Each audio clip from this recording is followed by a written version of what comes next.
look at me. I'm Julian. Anybody that it's got something intelligent, it's got a cool little setup, it's got an interesting personality, and it can sell an interesting conversation, theoretically can start a podcast. 100%. Yeah. All right. Here we are. Hey. How's it going, Dan? I'm good. How are you? I'm good. Oh, my God. Daisy's good. Daisy is good. Oh, you're so Lola would be maybe a little bit more good if she could get up on the couch, but she can't. Oh. Sorry, Bubba. That's all right. Do you have a middle name? I do. What is it? It's Liam. Liam. I have one of the whitest names you'll ever come across. Yeah, that is white. Daniel Liam Walsh. Yeah. DLW. That's it. Liam kind of strikes me as like, is it like an Irish name? Yeah, so Daniel Liam and Walsh are all Irish. So it's a full Oh, Irish. wow, that's full white. Irish. Yeah, you never go full Irish. Yeah, so I've got all of the Ireland. Makes me think of, once I was like walking back home from the Bottle-O, and it must have been like 9 o'clock at night or something like that. And there was this group of maybe like 8 Irish people who like worked in construction that had all gotten off work at the same time. And so they were all like walking towards me and they were all talking Irish, which is English, obviously. Like it's just, you know, with these like super thick accents. And it was just like so it's just this wave of like Irish accents just overtook my consciousness. And I was like, whoa. Yeah. Like I didn't understand a word that they were saying. Like it was just gibberish, but it was like English, but it was like Irish. And I was like, Yeah, it's hectic. Irish and Scottish accents for me, both of them. I'm just the more they drink as well, the worse it gets. It's just inaudible. Oh, I love a Scottish accent. It is good though. I find the Scottish accent very attractive. Okay, yeah, all right, yeah. I mean, particularly for women. Yeah. Not really men. That's all. Hey, Shrek's pretty good. Is he Scottish? It's pretty bad Scottish, but you know. Oh yeah, I guess it is. Hey, it's on the verge of disrespectful. Maybe I don't know. Yeah, that movie's on the verge of disrespectful. It's getting there. That is a funny movie though. New one coming out. Is there? Yeah. Is that like the 6th one? I actually don't know which number. It's 5 or 6. One of those two. But yeah, there's a new one being made. I don't remember when it's coming out, but That first one holds up really well. oh yeah, it was all downhill from there. But it was great. The second one was pretty good. Yeah. That was a huge movie too. Like that was like the biggest movie of the time. Yeah. They really like pushed the CG to its limits with that movie as well. Like I don't know anything about like the software side of how that stuff works, but it seemed like they were really just flooring it.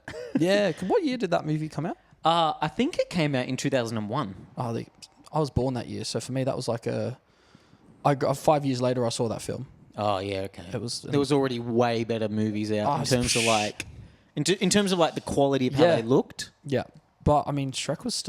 Everyone talks about it still from their childhood. I don't think there's a single person out there that you go Shrek and they go, "What's that?" They've at least seen it in some form of context, whether it's memes, whether it's hopefully not meme first. I reckon like some of those Shrek memes out there are pretty scary. Yeah, that's if you're true. if you're coming across that first as a kid, it might put you off the whole thing. I didn't even get the Lord Farquaad joke until I was like until like a couple of years ago. I'm like, Farquaad. It's so funny. That went right over my head as a kid.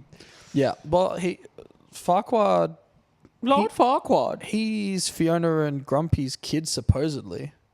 Who's Grumpy? Grumpy was one of the 7 dwarfs. Oh. Because they found that he's, I think it was like the belt or something. Or there was something that they had that was the same from their outfit. And Snow White, the shoulder pads are the same as well on Farquaad. And they were like hinting. But that might not be true, but I like it. This is like hidden lore. That's like, it's the best lore. Yeah. Yeah. It's not like a fact of information that I'm missing from one of the later movies. No. It's just like it makes sense. He's a prince. He's a dick. Checks out. And Fiona. Not Fiona. Snow White. Snow White. Oh, so Snow White? Snow White's pads, and then it's got like Grumpy's or something or the other. Yeah. So Snow White and Grumpy were getting it on. Hey, what happens in that house stays in that house. I don't know what's. Was she sleeping while that happened? Oh, that's. They might have to change Grumpy's name to something else. Yeah. Oh, man. Yeah, Shrek. Shrek is very, very good. Yeah. Oh, yeah, cool. All right. Are both your parents Irish? No, English. Both of them are English. Oh, okay. So they come from different areas of heritage. So my dad's mainly Irish, and then my mum's mainly Scottish. So that's where their heritage has come from. And so then they're both from England, Yeah. but your dad's like full Scottish and your mum's full Irish. So they're. So, Or the so reverse. they were both of them were born in Britain, England. Yeah. But the heritages go back to where my mum's family history dates back to Scotland, and that's where it mainly resides. Ah, okay. And my dad mainly resides in Ireland. Yeah. So I've got those two. What part of Ireland? Oh gosh. Dublin or Not- like Belfast? Not in Dublin, not in Belfast. It's somewhere on like the coastal region. I can't remember what the name is. I've got I did ancestry.com. I did really? the DNA test thing because I was Yeah, like, I'm cool. interested. Yeah. 100% was like I'm open and honest about this to everyone. So I was just hoping for a little something, you know. I was hoping for a little spice, something different because I knew I was white. Yeah. I was like, come on, like bring on like something like Italian or something, you know. I'm here for it. Yeah. No. Everyone wants to be Italian. There was none of it. England, Ireland, Scotland, and I think it was like Germanic, but that was because of like Vikings. Yeah. And it's a sad moment. Yeah. You were born in the UK, hey? I wasn't. Oh, okay. I was born here, but Oh, cool. all my family's from there. So Have you always lived in New South Wales? yeah, I have. Yeah. Yeah. So my dad moved over when he was 3, lived in Queensland. Well, no, they left the UK when he was 3. He lived in Saudi Arabia, went to Queensland, lived there for a long time. Man, that weather must have killed him. Apparently it was rough. Like going from England to Saudi Arabia to Yeah, yeah. Queensland. Horror. Oh, my goodness, that sounds horrible. But my mum didn't move down here until my parents got married, and then she moved down here. So Oh, cool. yeah, so I was the first. Very special. You have siblings? Yes, I have a younger sister. Ah, cool. Yeah. What's her name? Jessica. Yeah, sick. Yeah. Bit of a white name as well. Oh, yeah. It's pretty Jessica Claire Walsh. Yeah, That okay, one. yep. Yeah. So yeah, she's 17. She turns 18 next month. Yeah, sick. What do your parents do? I'd be lying if I said I knew what my dad did. Not a clue. No, he's Sick. he works for a air conditioning company called Temperzone, part of a company called Hitachi. I know he does a lot for that company. And then my mum is a primary school teacher. Oh, really? Yeah. Cool. Yeah. I'm thinking of starting my bachelor's in primary education like next week. if Yeah, sick. My like HEX loan stuff gets approved.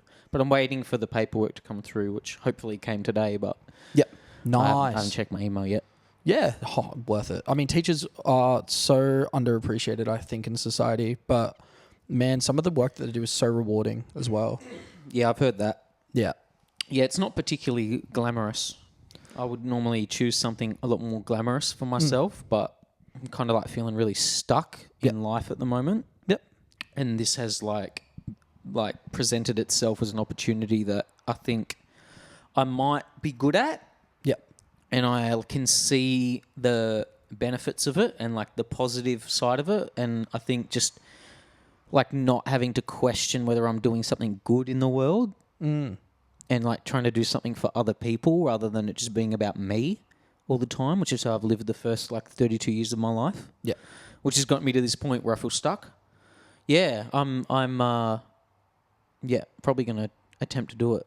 Yeah, sick, dude. 100%. Yeah. That'll be great. You'll love it. You'll love it. Yeah, I think so. It won't be without its struggles in terms of just like studying in general and trying to balance that with things that I enjoy and hobbies. But part of like attempting to be humble is, you know, they say like humility is not thinking less of yourself, it's thinking of yourself less. Mm-hmm. And I find that easy with children. Like I find that like just it's easy to like prioritize the needs of kids over your own needs. Yeah. And I'm like an uncle, like 20 times over. Right. Okay. Yeah.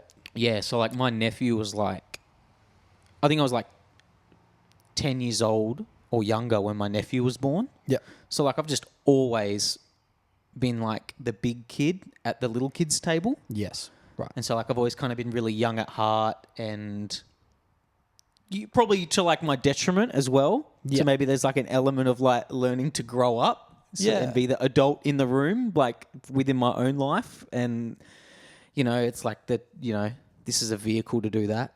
Yeah. Yeah. Yeah. Sick. Has she been a primary school teacher for a while? She has now. Yeah. She never started as a primary school teacher, but she started doing it full time. I'm gonna say 6 or 7 years ago. Oh yeah. But yeah, something along those lines. Yeah. Yeah, I imagine like maybe it's just, like I can see in my mind's eye that like it feels like, aside from having to commit to anything, which always feels like a bit of a struggle. Yeah. Like it feels like there's a way out there. Yeah. A way out of whatever it is that is making me feel stuck now. Like there's opportunity. Like I'm not planning on being a primary school teacher my whole life, but like it's going to lead to something. Yes. Like something good, like I imagine that's something you could teach anywhere where they talk English in the world, 100%. and every country, everywhere is always looking for English teachers. Yes. So even if you just do that, like just that alone, there's a lot of options there. Yep. And, you could be like a principal, you could be a school counsellor. Just there's a million different things there that kind of sort of excite me a bit. Yeah, it's Yeah. great. And they're also super, like my roommate, he's also teacher. He's almost finished studying, but he's just got his qualification to start casual teaching.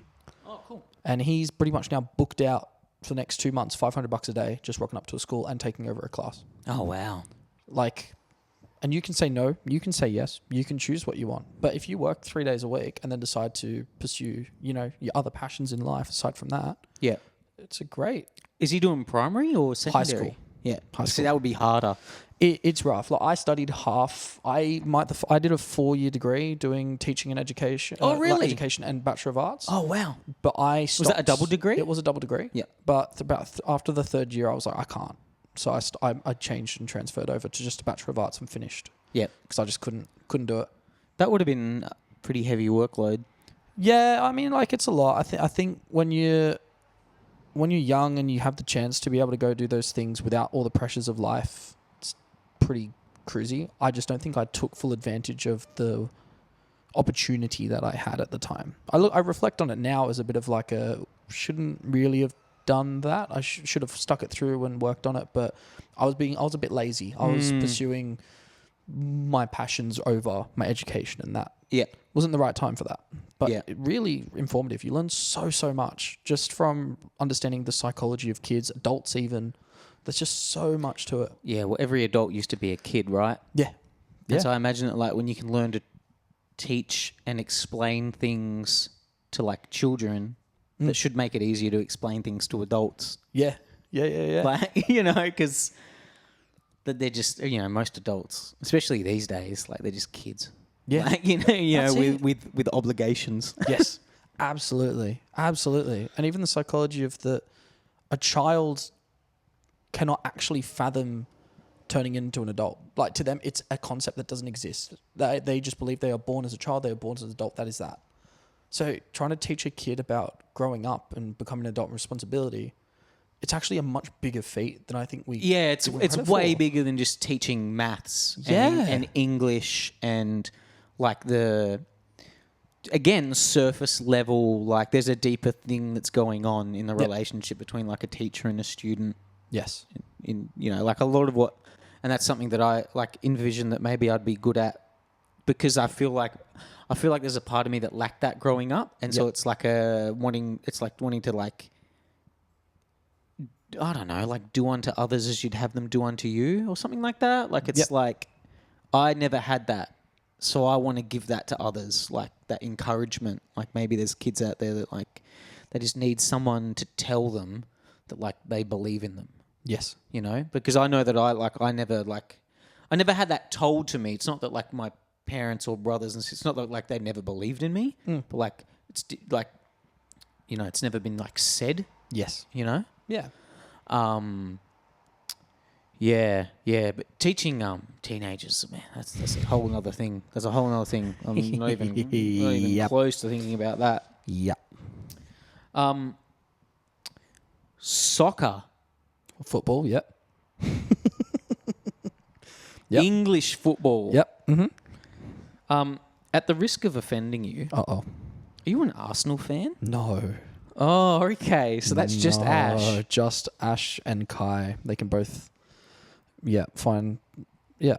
I'm gonna be polite. I'm gonna say good for them. Yeah, They made a choice and they're sticking to it. Fair play. that's very respectable for a sports fan. It's respectable. It's fair enough. That's really good. Eventually they'll win something again. You know, it's good on them. So yeah, who do you support? I'm a Chelsea supporter. Chelsea. I am. That bitch. Yeah. What part of England is Chelsea? Chelsea. It's Chelsea. It's just called Chelsea. Chelsea. Oh, it's Is that like the north or the south? Stamford Bridge is where they play. Stamford Bridge. I actually went there. It was very exciting on my England Christmas trip. Yeah. I was ecstatic. I didn't think I looked that excited. Then my girlfriend took a photo of me at the stadium, and my face, like, it just looked very happy to be there. And I was like, oh, that's nice. Yeah. But yeah, Chelsea supporter. I shouldn't really be because my family's not really from there, but that's where we reside. So how did you land on them? I had a cousin who supported them, and I went over, and he was just talking to me about football, and I liked playing FIFA, as every person does at some point in their life. For sure. And he was talking about Chelsea. I thought, cool. I had no idea what they were. I was like 12, 13. Yeah. And then I started watching some videos of them playing, and I thought, these guys, I just loved the passion of some of the players, like Didier Drogba, who was just an absolute beast, Eden Hazard, just those people, John Terry, and I'm like, these guys are wicked.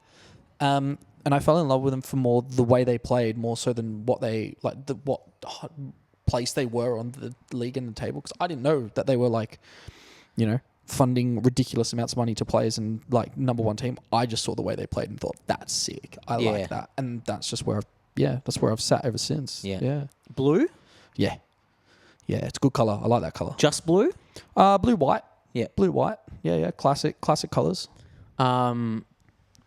Do they how are they? Are they a good club? Chelsea seems like a club that's pretty successful compared to say Tottenham or some of these others shit teams that I hear about. Yeah, look, they actually win competitions and yes, they have trophies. They used to. They definitely have suffered recently. They have a great history. They've won so many things and they've had so many fantastic players go through.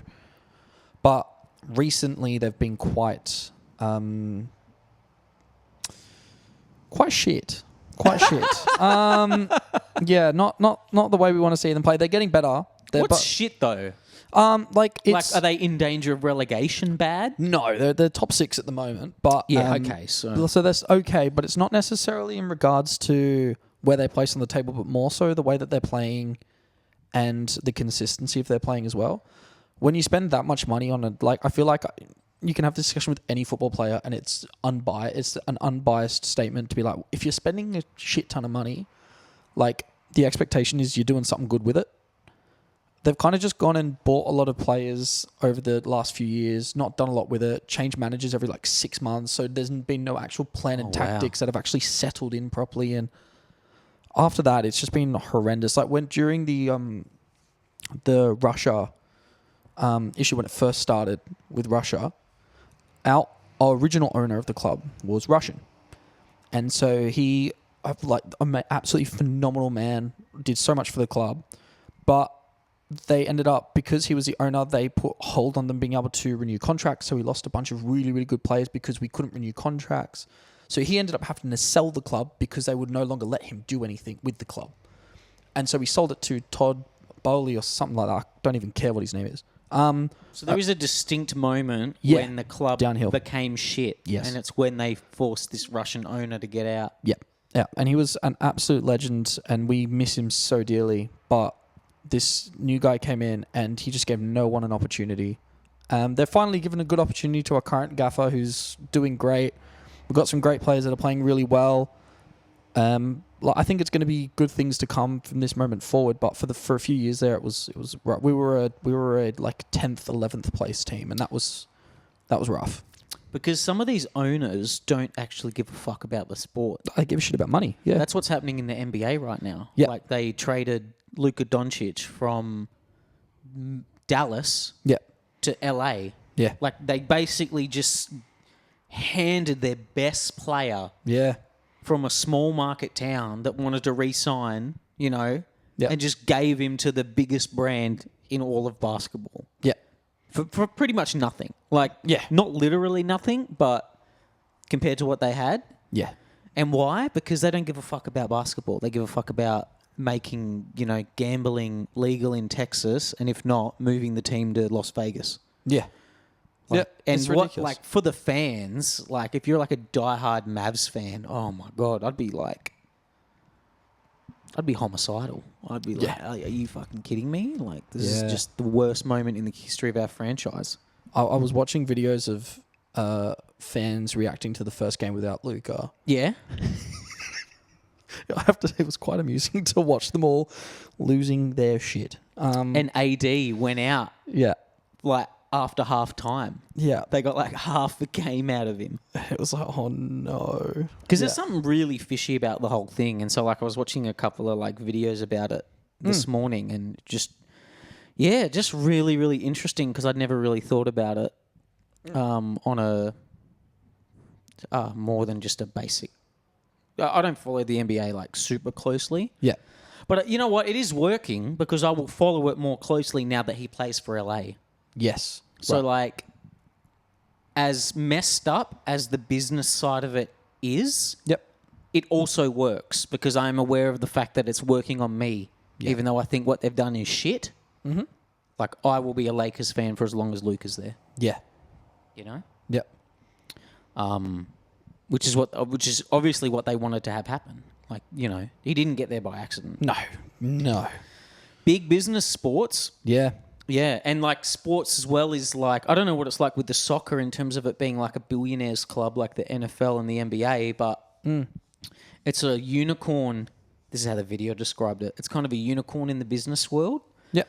in terms of how the owners are able to like pump all of this money into and through the business, and then like report the earnings and the write-offs and all of that stuff back to the government, to make it seem like they're earning hundreds of millions of dollars less than they are. Yeah. And they're in like, they pay less tax percentage-wise than Yeah. you or I do.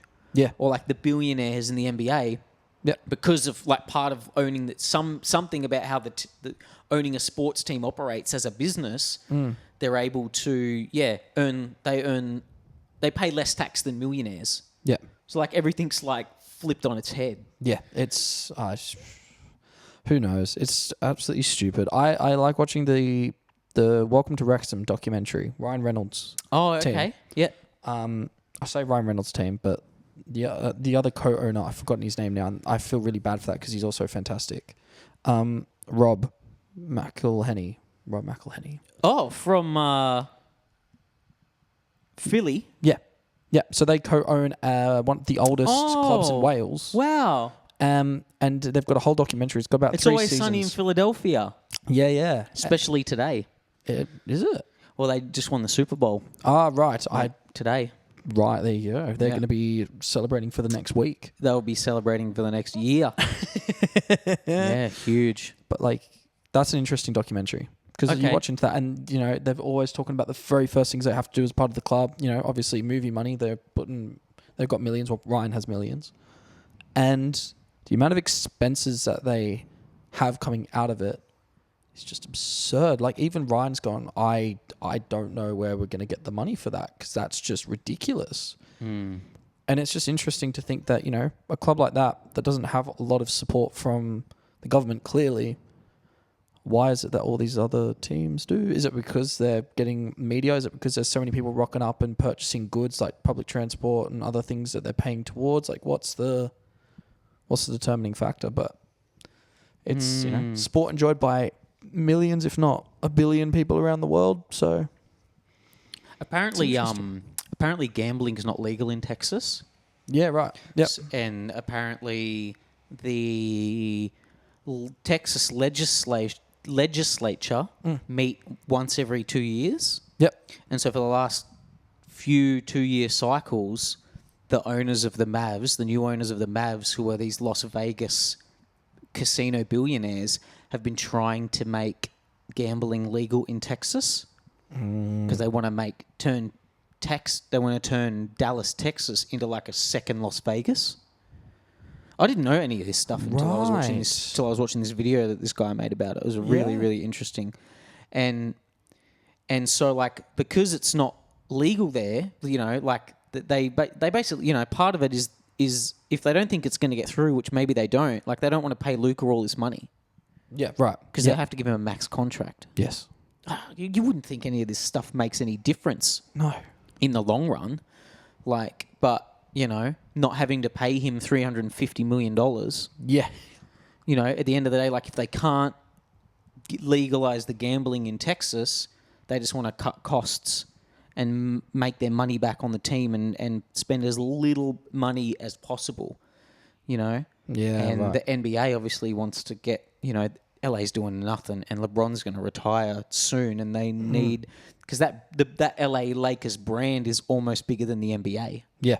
Like itself. It's like a bigger brand than the NBA. Yes. And they need a superstar. And so you send the youngest, best, most international, because like he's not just an American superstar. Like he's a global superstar because he's like Eastern European. Yes. And he is incredible.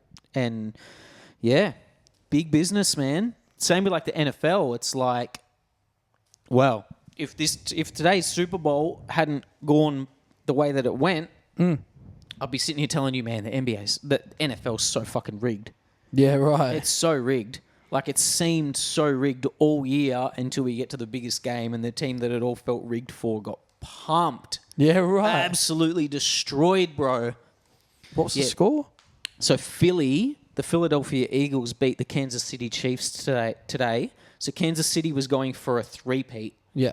This was their third Super Bowl in a row, and they won the last two. Damn, yeah. Yeah, and the score ended up being like 40-6 at one point. Yeah. Yeah, and Kansas City have the best player in the whole sport. Yeah. But today he could just do nothing. Like it was one of those classic like... And it happens a lot. Like the best player can win. Again, I don't know how much this translates to soccer. You could better tell me. The best player can win you a lot of games. Yes. But this was like the best player against the best team, and the best team just kicked their ass. Yeah, right. Yep. Yeah. Yeah.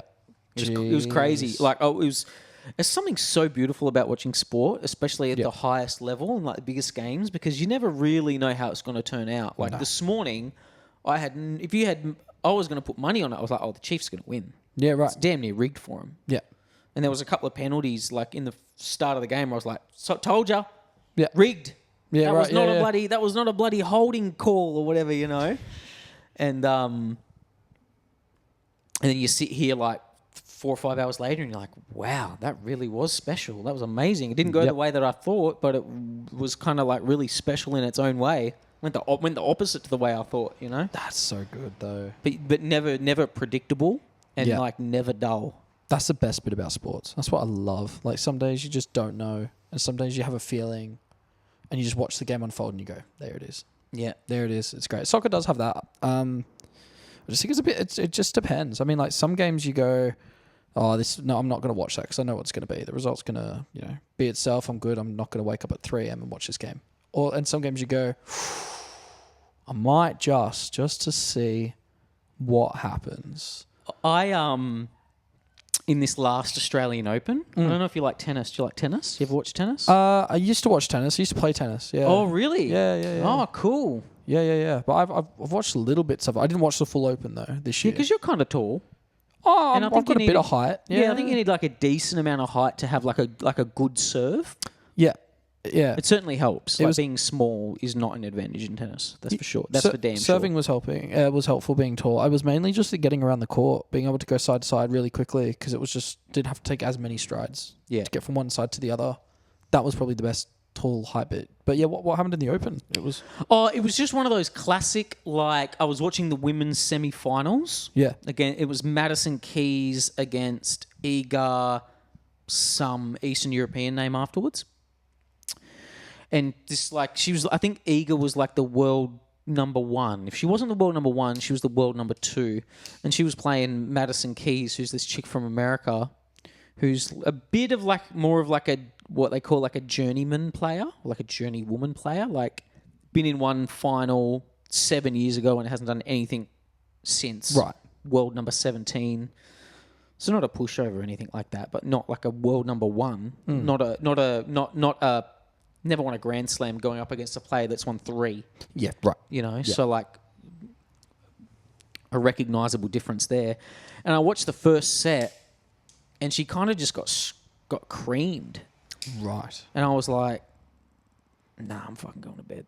She's not winning this. There's absolutely no chance." And so I just go to bed, and then it's not until like I go to watch the men's game, like the next day at like 2:30 in the afternoon, and I see like the updates from yesterday that she won. I'm like, what? How the fuck did she Yeah. win that? No way! Yeah. Yeah. Like I was so sure. I was like, I turned it off and went to bed. I was like, nah, she doesn't have a chance. She doesn't have a chance in this game. Ends up bloody winning the second set in like a tiebreaker. And Yeah. winning the third set too, and she ended up winning the whole competition. Good as well. on her. Like that got her through to the final, and then I was really going for both chicks in the final. Yeah. But yeah, she won the final against a 2-time defending champ, Yeah, wow. chick that was going for like a 3-peat. Good on her. Yeah, I know, it was amazing. That's the best. Like didn't beat just some pushover. No. Like beat the 2-time defending champ to Yeah. win her first Grand Slam. I was so Yeah. amazed. And like interestingly, the women's semi-finals and finals were like more entertaining and enjoyable than the men's, which Yeah. is really kind of like rare in tennis. Yeah, right. Yeah. Well, I mean, fair play to her. That would mean so much more to her than it would to any other player on that court. Yeah. And, Yeah. and she really played like it. Yeah. And a lot of the times it doesn't turn out that way. Like Yep. A lot of times it's like, no, the 2-time champ is going to be a 3-time champ, and that's how it is. Yeah. So, Yeah. so when's the last time Chelsea won some silverware? Oh god. I think the, talking 90s. You talking 80s? no. Way more recent than that. Way more recent than Because that. they have the feel Yeah. of a successful club. Yes. They've won heaps over the years. I'd say like they seem like one of the top 4 big clubs in soccer. Yeah. It seems like it's Manchester, Liverpool, Arsenal, and Chelsea. Yeah. I would say they're definitely up there. I mean, even though Tottenham's not won a lot, I think Tottenham still kind of solidifies itself in one of those spots as well in that sort of top 6, top 5. Not right now. They don't. Well, no, they're doing what Tottenham do, and that's tottening it up. But they've just been, because they've been around for Spurning so their long. fans. Yeah, that's it. But they recently won the Champions League maybe like 4 or 5 years ago. I can't remember exactly when. I think it was like 2019, 2020-ish. Could have been more recently than that, but that wasn't that long ago. And that's like a European one, hey? That's So it's not just the English teams. No, that's being the champions of Europe. Yeah, and that's more impressive. Yes, very much so. So they won that, but they didn't do well in the Prem that year, I don't think either. So that was the first year we had Thomas Tuchel, which was a great manager. What a great name. Oh, dude, he was the best, and they got rid of him after he won the Champions League. What? That's cold. How could you do Thomas Tuchel like that? That ain't cool. Dude, it was devastating. It was actually devastating. We were all so upset. I was upset by it. Not cool. Fuck. Yeah, no, it was not great. But we won the Champions League. And that was a great moment because we were quite. Who did you beat? Yeah. I think it was Man City from memory. Was it? It might have been Man City because Man City was starting to be that like just ridiculous team in the Prem, We had, and I remember it was a Kai Havertz goal, who now plays for Arsenal. But Thomas Tuchel had built this team that no one wanted to play against. No one. They were just absolutely crushing it. And then we won the Champions League, and then we kind of had a bit of a rocky start to the second season with Thomas. But we were all like, oh wow, you won it in his first season. He won it in his first season, and then we were like, second season, we were like, look, it started rough, but he did this last season. Like, this is going to be great. And then they got rid of him, and we're like, that's what the fuck. Oh wow, cutthroat. Yeah, so that was new management, new ownership. Sorry. So that was part of the new ownership. Oh, that was all part of the same thing. Yeah, it was horrible. God, that's so stupid, eh? New owner was absolutely stupid. But yeah, no, that was the last time we won something. I don't think we've won. I don't remember winning anything since then. But I reckon we won't win anything for another couple of years. But I reckon in the next few years we'll be back to being a Premier League contender. That's for sure. That's something that English sport has in common with American sport that I don't really notice or recognise in Australian sport is the owners. Like, the owners have this ability to just fuck the teams up and 100%. fuck the like, you can just, some fan bases and some teams just have shit owners forever, and they just never get out of the doldrums. No. Like, the Knicks have had that for a while in the NBA, but they're a bit better now.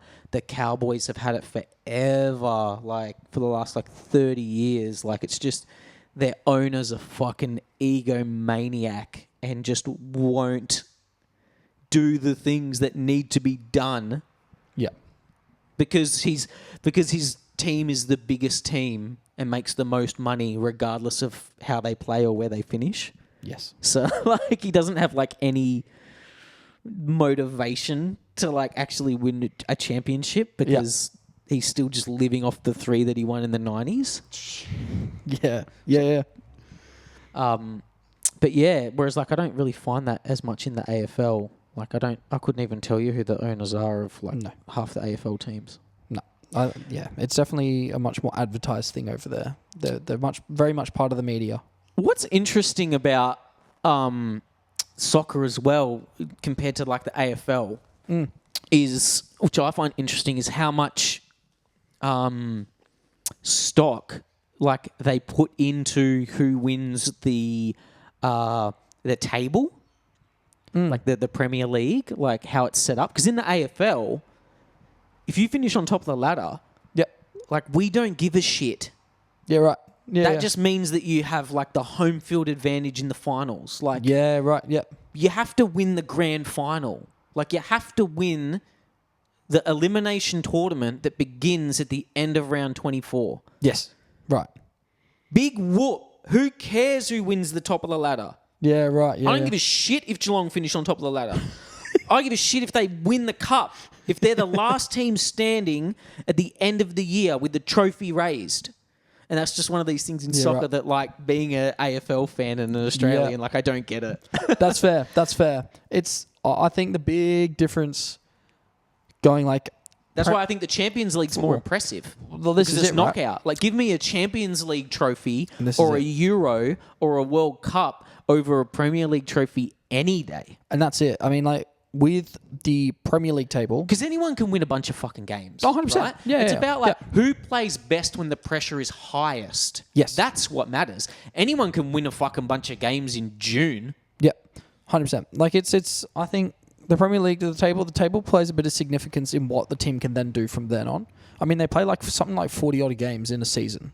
And a lot of tournaments going on concurrently what as it is. well. So, learning it from Chris, it's but we're also playing in this tournament, and then we're also playing in this tournament, and then this is a B grade tournament for the teams that are in the B class, and this is the A class tournament, and then there's this tournament over here, and then the games in the tournament are months apart. There's a lot going on. It's hectic because then you also have your international games and all that sort of stuff. So with the Premier League, for example, I'm going to seem like an idiot now because it's completely skipped my brain, but I'm pretty sure top 4 teams for the season play in the Champions League. So in order to play in the Champions League, you have to be in the top 4. And only then can you play in the Champions League. But you could also get knocked out of the Champions League in the first round. So then you have to try and be top 4 again to then get back into Champions League to then try and win it. So it's you're constantly fighting this battle, but also very different to the sports in here as well, which is now changing because the A-League, the football A-League here is actually changing too, where there's relegation. So if you don't play well, yeah. you get relegated. And then, your team tends to get less money and all that sort of stuff, and it becomes a lot harder.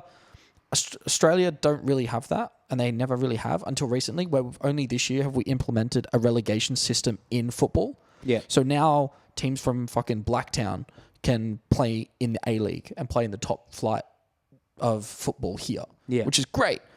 So it does mean that there are some things that you got to work towards, and something that the owners are always trying to work towards, because the more things you win, the more money the team gets and the owners get, so that they can then put into the team and get better play and things like that. So it's consistently revolving door. Some years you'll be like, well, like that Chelsea Champions League thing, we'll be like, look, we didn't do great in the season, sure, but we won the Champions League, so fuck yeah, great. Or sometimes we'll be like, yeah, fucking Man City wins like fucking 3 seasons in a row for the Premier League, and you're like, well, shit. Or some of these teams that win. Didn't a team win a Triple Crown recently? Yeah, you can get the treble, and very few teams do, where you win the Champions League, the Premier League, and the it's like the Carabao Cup or the FA Cup or something like that, and you win all 3 games. Yeah, the FA Cup's the one that's got all the teams in it. Hey, yeah, and it's just like, god dang, fair play. So that is impressive. Yeah. Yeah, cool. Playing tennis. Yeah, I played heaps of sports growing up. I've played little bits of lots. Tennis was one of the phases I went through. Yeah. Did you play soccer? Yeah. So I played football. I played OzTag. OzTag. I did. Man, I used to rock some OzTag shorts back in the day. Not even to play OzTag, just never played OzTag. I don't even know where these shorts came from, but I ended up with a pair of OzTag shorts. Had the Velcro on the sides as well. Yeah. Hectic. There was a better than 50% chance if you ever saw me, I was wearing those shorts. Hectic. They're comfy shorts. Sports shorts are the best. I miss them. I love them. One of the things about soccer as well that's interesting is like offsides. Yes. Every time I watch a soccer game, it's like there's so much offsides. Yes. It's kind of like flags in the NFL. Like, I just, I think that it's a goal, and then all of a sudden the goal gets called back. It seems like that happens a lot. Yes. Yeah, it can do. I mean, it's a lot more now than it used to be, which is why a lot of people complain about VAR, because people think it's shit. Yeah. VAR basically just being hey, there's been a foul that's called, we're going to replay it on the camera, double check it inch by inch, and then make a call, which is just stupid. Back in the day, you used to be able to get away with a lot more, and that's part of what the tactics of the team were. Yeah. These days, not so much. But offside, I mean, yeah, it's definitely a bitch. The idea is that when you're playing through, especially if you're playing an attack, generally speaking, your attacker wants to start running before the defense, because if they've already got momentum and the ball gets passed through the defense, they're already running onto the ball. They're cleared. It's just them and the goalkeeper. Job done. Yeah.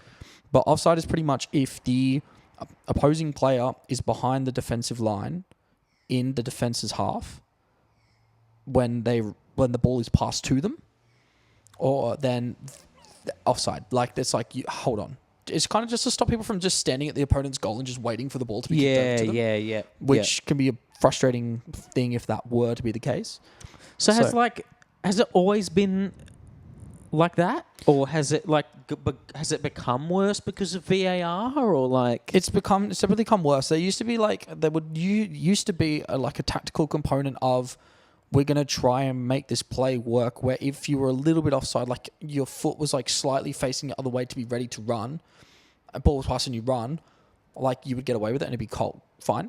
Nowadays they'll go no, and even if they'll even have like a line that tracks where it cuts, and if you're like a small toe out, then they will call it as offside, which is just like so stupid. Does it kill the flow of the game? It 100% kills every single time. Every time. I think there was a ridiculous stat for how many fouls are now made within today's game, and it was just more than triple the amount as it was like 5 years ago, 10 years ago, just because of how much that's just affecting the way teams play. And it's just, it's rough. But I mean, like, at the same token as that, I'm sure that if there was an offside moment against Chelsea, I'd be swearing at the camera, asking the ref to fucking do something about it. But then if it's Chelsea, I'd be like, oh, hold on. Whoa, that's, no, don't call that. So, yeah, there was a goal in the 2009 AFL Grand Final that was not a goal. Like, right. it hit the post. Oh. But they didn't have that like goal line technology back then. Yeah. And so it ended up being awarded a goal. Yeah. And that game came down to like less than a goal by the end of it. So like that was like that was an all-timer that went our way, thank God. But then there was one in 2011 that went against us, but we still won that game that was in the grand final as well. Yeah. Did you ever go? Did you go to? Did you? Oh yeah. So like, did you go to many games growing up? I guess like, was that your first time going to see Chelsea? I didn't see a game because we weren't there during games. I just went to the stadium. Yep. I just wanted to go to the stadium, be able to walk around it and see it, go to the shop and buy stuff. But I've watched some games growing up. I watched Chelsea when they came to play Sydney FC. Oh, cool. Years and years and years ago. And that was awesome. That's the only time I've actually seen Chelsea as a football team play. Even then, it was their B team, but it was just awesome. But I like Chris and like Ash does as well, and Kai. Like we'll get up at 2, 3 a.m., watch these games, go back to bed, and like you just love it. And Paul as well. He's a Chelsea fan, so we chat Chelsea all the time. Oh, cool. Paul's a Chelsea fan. Yeah. So like it's but it's kind of like it's a diehard thing. Yeah. Like Chris just never misses a game, no matter what. No, you just can't. Even if you know your team's playing like shit and you're not going to win, you're like, well. I've got to watch us lose again. They might. Well, they might. You never know. Yeah. But there's a support that stays there forever. But yeah, I grew up watching some. Like I'd go more recently to Western Sydney games, and things like that, just to go and watch games. Never really supported an A-League team. I've just never really clicked with the team like I do with Chelsea. But yeah, it was more recently that I've started to watch more games here. My family aren't huge sports people. Yeah. So it was kind of once I was a bit more independent. Yeah. Do you ever watch AFL? No, I've probably watched like a game or two. Yeah. But I just again just because my family just were not very sporty people, and we never really played it at school either. It was just something that I never really experienced or watched. Okay. So it's something I should watch. I'd like to watch. I just never. Oh, it's a very very entertaining sport. The physicality of some of those guys that I've seen is ridiculous. Yeah, a lot of running. Yeah, But it's more hard. I mean, it's more hard hitting than soccer most of the time. yeah. I've seen a few little bits. I mean, like it's Like you couldn't put the bumps on that they put on in AFL in soccer. no. So some of it is really like, whoa, that combined with a lot of the running. Yeah. Yeah, I might. I'm going to watch a game. I'm going to make that my New Year's resolution. I'm going to watch a few AFL games on TV and see. Yeah, you should. You should. See if we crack We'll tee on it with up. it, yeah. I'll try and I'll put this in my little memory bank. Okay. My metaphorical putting a pin in it. Yeah. Corkboard. Okay. Yeah. Maybe we'll watch a game at some point. When Fuck there's a good game on, I'll Okay. go, hey Dan, what are you doing? All right. Let's just hope, and hope that it's a good one. Because like when it's exciting, it's like there's nothing like it. Yeah, But, right. I guess like all sports, there can be games that are just shit. Yeah. There's always that's the same with sport. It's all sports, right? There is a chance Yep. that the game could just suck. Yeah. Do you have a favorite soccer memory? Oh. Who do you support in the World Cup? Do you go for England? Do you go for Ireland? Do you go for Scotland? Oh, I go for Australia until they lose, and then it's Oh, England. Yeah, that's a yeah. shame. But it's usually pretty quick, so Yeah. we're out of there. Soccer memory. I think the best football memory I have was actually watching a World Cup game, a World Cup qualifier game. I went and watched Australia versus Honduras, and that was just the atmosphere of that game was immense. Cool. I remember that it was. Because I think we won with 2 penalties and then a normal goal against 1. So it was like a 3-1 win, and it was just watching that game and playing. And then it was when the person to the right of me, I didn't know who they were, and I was with my friend and her father. And so we went and watched this game because we're all big football supporters. Where was this? Oh, this would have been, I was in high school, I think still. Or it might have just been the year after high school. Was this in Australia? Yeah, this was in Oz. Oh, okay. They had the qualifier here. Yeah, so I watched this game, but like when they scored a goal, it was listening to the entire stadium, not just half a stadium. It was the entire stadium losing their shit. The guy next to me on the right, I didn't know, it was like hugging me. We're like hugging each other, celebrating for our country, and it was like the most amazing thing. I didn't think I was going to be that emotional watching a football game, but I just was, and it was just so good, so good. So yeah, that was just an immensely emotional football match. I think, for memory wise, that is solidified in my brain for the remaining years I have. Sometimes you downplay how emotional things are going to make you feel. Like you're not aware. Like sometimes like that with concerts. Like I went and saw Tom York from Radiohead at the Opera House. And like I don't know. Maybe it's because it wasn't Radiohead. Yeah. But that's actually what made it a more enjoyable and amazing show, is because I have like a really deep love of his music and him as an artist, as an individual, and all of this stuff that he's done that isn't just Radiohead. But then, like, some of the songs were I was, like, tearing up and getting emotional and, like, you know, almost weeping. Yeah. And I was just like, I wasn't prepared for that. Like, I didn't go there expecting, like, you know. Whereas, like, if I go see the Chili Peppers, I know I'm like, I know what to expect. Yeah, right. Yeah, You know, but, like, it was just different. But, yeah, that makes me think of, like, so, like, and I'm really good like this with, particularly like with AFL, but maybe like a lot of other sports as well. Like I can just become a fan of that team for this game, and I will be like a diehard.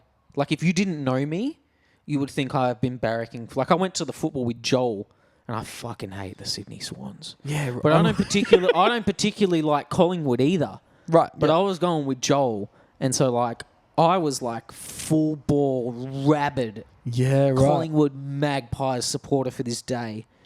And like I was just writing all of it, and I was like screaming at the top of my lungs. I just get into it. I just get so fucking into it. Yeah. Like and like they kicked this goal to go ahead in the last quarter. They didn't end up winning the game. And it was fucking bullshit.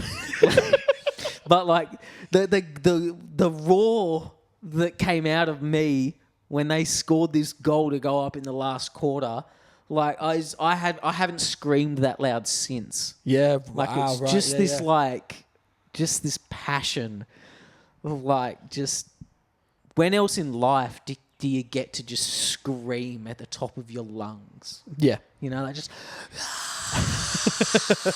like just letting every bit of air out, like and then the game not even being over. Then that's not even the end of the game, you know.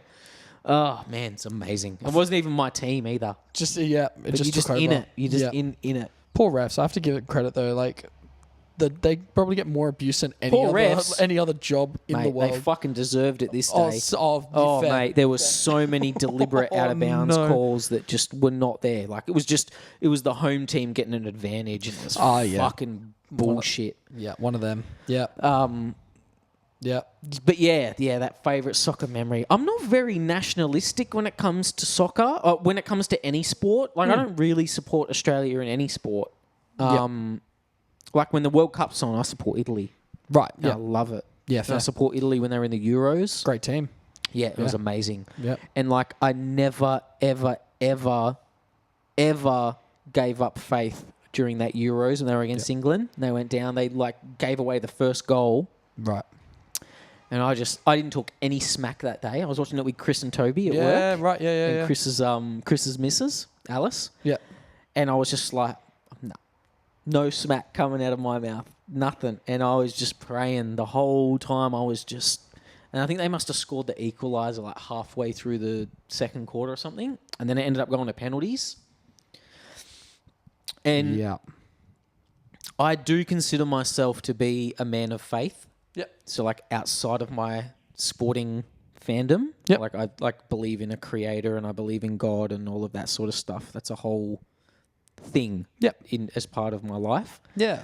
But there's like I feel like people experience their relationship with God. They might not go to church or they might not consider themselves religious or have faith. Yeah. But in that moment when their team is in a penalty shootout, Oh, you best believe in I'm a on my quarter knees, man. or a semi or God forbid a final. Oh, yeah. Mate, people will turn to the Lord that have never even thought about God and Yes. they will be on their knees and they will be praying to the heavens. And I love that about soccer. Yes. I love that. And it's something that like, I know all sports have it, but soccer seems to have it in this way. Oh, man. Like, oh man. Yeah. Every ball, I was like, come on, Lord, please, Lord, come on, Lord. You Yeah, know, yeah, you yeah. love Italy. Italy is shaped like a boot, Lord. It's Yeah. shaped like a boot. We have to win soccer. You know we love soccer. You don't want England to win this. Yeah, yeah, yeah. You love soccer. You love me. I love soccer. I love Italy. You made Yeah. me to be Italian. Lord, Yeah, yeah. please make sure that this ball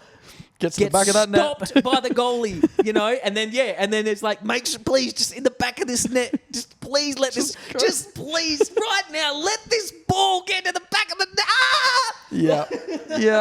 Yeah.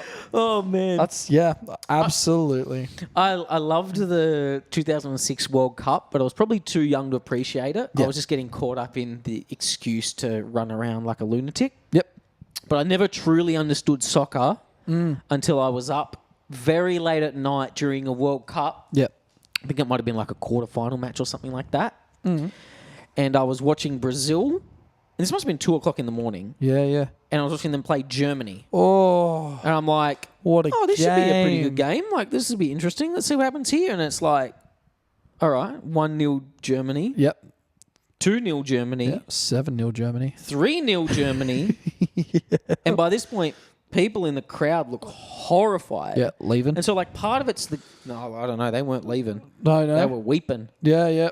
And, like, part of it's like the game, but then it, like, transcends the game. And you just Yes. I'm watching it for them to cut away to the fans that are just yeah. it's like a relative of theirs has just died. The emotions. And it's like yeah. 4-0. And it's already like that. And little do I know that, like, more is coming. Yeah, yeah, yeah. And it ends up being, like, 7-0. 7-0. Yeah. And it's like, Hectic game. oh my God. Like, and I feel like I truly understood soccer that day. Crushed. Yeah, Like, yeah. I That was like, oh, like I didn't understand the intensity. Because, you know, a lot of the time soccer, as an AFL fan, Yep. soccer seems really boring to me because it's quite low scoring. Yes. And you can watch, like, these long games and nothing Yes. fucking happens. But, like, Yeah. something about penalty shootouts. Oh, they get you going. Like Saka going up to take the biggest kick in England's history, Yeah. like a 19-year-old. Yeah, yeah.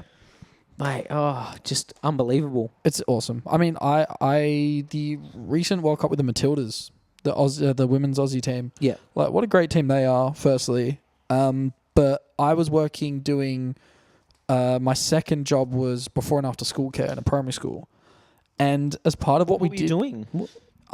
just looking after kids before and after school, just watching them and looking after them, which is great fun. Were they doing work? No, just playing, Just hanging doing out. shit. Yeah. It's great fun. So like you're not at the school? Yeah. So we were on. So it was on premise at the school. Oh, It was okay, part of yeah. a thing Yep. called Guardian. Oh, cool. Ush Childcare Centre. And so there was I think there was like a team of, and I was very fresh to this team as well. There's probably like a team of 7, 8 of us watching about 150, 160 kids or something like that. Oh, wow. That's a lot of kids. Yeah, it'd be a lot of kids sometimes. It's and like 20 kids to one person. Yeah, something along those lines. Yeah. But I would do a lot of the looking after like our harder children. So like kids who maybe suffered with like anger issues or social issues and things like that, just looking after them. How old were they? Probably primary kids, they would have been around that sort of like 5 to 10, 11, 5 to 10, 5 to 11. But like during that sort of realm, we would have kids that would, they'd be distracted. They wouldn't be doing what they were meant to be doing.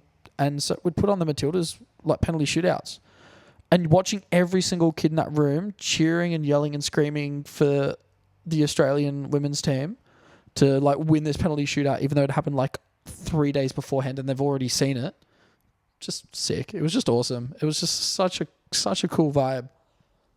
But yeah, I feel like the women's teams do not get enough credit. I'm a very strong believer in that for football. I think they deserve so much more credit because they play so well. Seems like they have a way better chance of winning than the men do. Oh, 100%. 100%. That's part of the reason probably why I don't give a shit about Australian soccer is like none of these teams ever seem like they're going to win anything. No.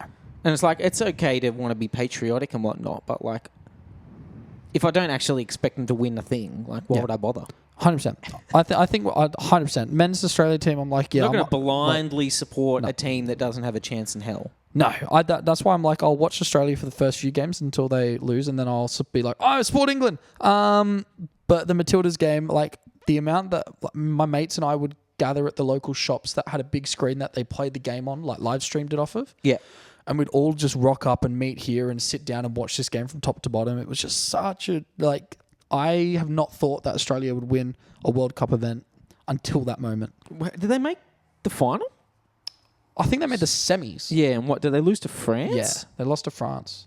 Absolutely. Like France are a good team. Oh, I just hate France. No jokes. Yeah, they're a pretty And good team. Spain is like Spain between soccer and tennis. Like Spain have just had such a good run the last like 40 years. Like they had like Rafael Nadal, like the greatest tennis player of all time. Yep. And then like he retires and they've already got the best tennis player in the whole sport lined up. He's like 22 years old and he's already won like 4 Grand Slams. And it's like, oh, you fucking go from Nadal to Carlos Alcaraz? Like, what the heck? That's just so rude. And then you've got all of the soccer that they're bloody winning. Like, it's just the Spanish are crazy. That's just rude. That's just rude. Just leave it. Give other people a chance. But yeah, Brazil hasn't been doing much lately in the soccer. No, not as much as they used to. I mean, they had like what? Well, the last 2 like big names that they had were, like Ronaldinho, Pele, and then they had Neymar. They were like the big 3, the trifecta of football attackers who were like big names. And I just don't think they've had much since then. At least not to what anything that comes straight away to mind. They've had a lot of phenomenal players over the years, and they've still got some great young players who are going to come up and be great. Rafinha is great, but not anything that's like solidified in that world. Spain, again, still have great players. How's Messi winning that World Cup and then following it up with a Copa America? Like this deep into his career. Yes. That is crazy. It is insane. It is insane. I think a lot of people still think that it was a little bit rigged, and it may well have been, but at the same point as that, I think Messi transcends just ability, but overall just his thing that makes him so unique, and I think differentiates him to Ronaldo, is that Messi just brings a certain level of confidence to all of his players. And I'm going to say his players. They're not his players. It's his team. But he brings a level of confidence where he can just walk on and go, I trust you to do your job and you will do it great. And I believe in you to do that job. And you're like, cool. And those players were probably filled with so much confidence going through that whole competition that no one else had. If it was rigged, no one told Mbappe. No one told him. He just went sick. Yeah. Like that would have been the single greatest.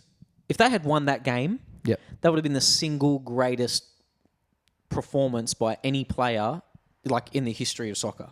Oh, yeah. Like 3 goals in a World Cup final in a losing effort. Yes. So it's only the fact that he lost that, you know, prevents it from being like the top performance. Yep.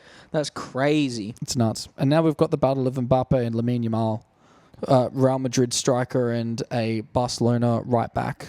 So, and that's, you know, that's going to be the new Messi and Ronaldo competition. And that's just going to be so good because they're both such unbelievable players. Yeah. Yeah, Ronaldo never got that World Cup, did he? No. But, I mean, he's top goal scorer ever. So, I mean, he's still an absolute unit of a player. I just think his talent came from ridiculous and copious amounts of hard work. A lot of Messi's seems to have come just natural. Oh, really? It seems to be that way. Like, a lot of people talk about him being kind of, you know, doesn't try as hard during training sessions. You might well, I mean, there's obviously a level of, like, hard work you have to put in, no matter what level you're at. Everyone's different. Yeah, but there's supposedly this level where, I mean, like Ronaldo, you look at that man and you just know that guy, everything that he lives and breathes to do is football, and he puts every bit of his energy into being the best he can be. And it's just a very good example of having the strictness to accomplish those things. And Messi, you can just see that football is his life, but also there's just a level of just natural athleticism that comes into when he plays, where he doesn't seem to like he has to try to be able to be as good as he is or was. He just is. I think that I see more young kids wearing Messi jerseys than I do any other sports star in any sport. Yes. There's more Messi number 10 jerseys Oh, yeah. around than there is anything else. Yep. 100%. And they're worth a hell of a lot as well. That stands for something. Yep. How was rehearsals? How was rehearsals? Yeah, it was all right. It was all right. It's good fun. It's like any other show. It's you go in, you do your thing, you leave, you go to sleep, rest until the next one. Yeah, it's good fun. Mr. Krabs. Yeah. Do you have a voice? I do. I'm not going to do it. Oh, really? Damn. No. It's one of those things where I've got to be very mindful about it because it's so gritty. Yeah. It's not a natural way of speaking. Yeah. Once I kind of rehearse for a certain period of time, my throat starts to lose. It's a bit of a gravelly kind of voice. Yeah, That was he's got a bit of that was a sort bad of. example, but He has a bit of it. So I've got to be mindful. you know the guy that voices Mr. Krabs is the main prison guard from the Shawshank Redemption. Is it? Yeah, you ever seen the Shawshank Redemption? Yeah. Yeah, the big guy. Fuck off. It's Yeah, actually. the big tall dude that threatens to throw Andy Dufresne off the roof. That's when he hectic. overhears that conversation about the taxes or something. Yo. Yeah, That's hella cool. that's who it is. Yeah, That's wild. yeah, it is.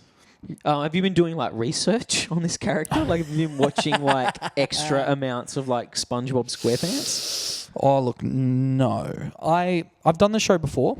So I did This one? SpongeBob I've done before. Oh, cool. So SpongeBob I did with Macquarie Musical Society at university years ago. Were you Mr. Krabs then? No, so I was an on-stage swing and understudy. So I had my ensemble track, and then I covered 2 or 3 other ensemble tracks on top of that, and then understudied Squidward.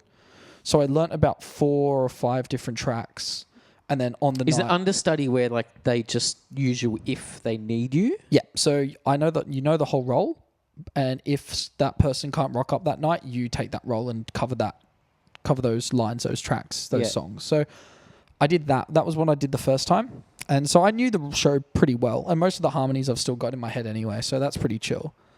The Mr. Krabs side of things, though, we have this great director called Flynn, who is one of the most, like, if there was ever anyone who specialized in SpongeBob as a career, it could be him. Which is a weird thing to say, but like he sat me down the first time I met him, and he sat me down and said, right, let's have a chat about Mr. Krabs. So what do you think? What do you think about Mr. Krabs, right? And I'm like, yeah, cool. So he's like, he's a father, you know, he's a dad. He looks after his kid, but also he just loves money. You know, he loves money, but he doesn't... Money. Yeah, and he's, you know, he's obsessed with it, like we all are to an extent. But he's like, he's his character that loves his daughter, doesn't know how to express that, but he knows money, so he trusts it. Is his daughter the whale? It is, Pearl the whale. And so he had this chat and he was like, yeah. He's like, so here's a bit of like some info about Mr. Krabs, just a little bit, just to give you a bit of like an idea of like what this relationship with Pearl is. Because Pearl and Krabs have a few scenes in the show, and it's mainly centered around Pearl and Mr. Krabs. Well, at least their scenes. The show's not centered around them. Director, But what's my ours. motivation? And he goes, Money. Mr. Krabs was in the war, and the war was originally Krabs versus whales. So there is this slight thought down the track somewhere where it could possibly be that Krabs had killed Pearl's mum in war and found Pearl and has taken Pearl in to look after her with a guilty conscience. And so I'm like, what the actual fuck? And so yeah, right. So I'm thinking, I don't know how this is a kids show. Like I don't know how much of this is going to play. actual like SpongeBob lore? Supposedly it may well. I don't know, but this may, like he's quoting specific episodes. Oh And man, I'm like, what? I go back and listen to all of these, and then I take notes in case like we have a conversation again. You know, so I can like dig deeper on certain things. Yeah. That is something I will be looking up when I listen back to this. I'll be looking up the Mr. Krabs in the Great War against the whales. Like I need to know more. Oh, is Plankton in this? Plankton's in the show, yeah. Plankton, the guy that we've got playing at James, he embodies this in such a great way. Plankton is basically like... I'm surprised you weren't just laughing in that like sit down. Like I did. The fact that you were just talking so in depth about a character study on Mr. Krabs for a musical. It's hectic. It is hectic. Like none of this will play... Like some things make such a difference, some things don't. So like in the grand scheme of like this sort of thing, a lot of it I was like, that's just wild. But at the same token of that, you also take it as like okay, so you can imagine that everything, whenever he talks to Pearl, everything's in such a protective manner, and that kind of turns you across a certain way in terms of how he's then going to communicate that way. Why is he not going to let his daughter go and do things? Because, like, no, he's got a guilty conscience. He's got to look after this kid. He's going to do everything he can to look after this kid. This girl ain't going nowhere. You're staying here. You're staying inside. You're going to stay and not go and do that. Like, and you're like, okay, that makes sense why he would say that. And that kind of helps with making certain things flow a bit better in conversation while you're on stage. So it doesn't just look like you're robotically copying out words off a script. Yeah. Which does help. But there are some things that you sit there and you go, okay, that's cool. I'm still going to sing it the way I sing it. Yeah. And that some of it, I was like, yo, that's Mr. Krabs is kind of low-key crazy. You play any instruments? Yeah. So I grew up as a drummer. So But like in the play? Oh, in the play? No. So just I just sing, dance, act. That's it. So have you ever played any instruments in a play? Not in a musical. No. I should and I could. I just haven't. I haven't over the years. I played drums for a very, very long time, and I used to be able to just sight read batshit off a wall, and it was great. Oh, cool. I can't do that anymore. I've lost a lot of that over the years, but yeah, I'd love to do it at some point. I think this year's one of my resolutions is to be able to sight read piano, and I'd love to be able to. Oh wow. Do something like that. That'd be cool to play, even just to be like an MD for a show and to go and just play piano during rehearsals and stuff. That's something I'd like to be able to do. You were going to say something about the person playing Plankton? Oh yeah, he's just sick. Like the role itself, Plankton, he's like the widest character ever, but he has the craziest hip hop number I've like ever. But this guy's a dancer first, and so he's crushing all these hip hop dances and then goes into this speed rap, which is like, would even make Eminem cry. And I'm like, what the actual... He's just mumbling things at this point. But like the whole show is centered around kids, and it's just the weirdest, wackiest, coolest music ever. So is this show open for the public? Yeah, absolutely. Yeah. So I think the venue itself holds about 300 to 400. Oh, cool. I think they're doing 4 shows. They're not doing a heap of shows, but yeah. When are they? 27th, 28th, and 29th of March. Wow. I'm going to make sure I come to one. Do it, yeah.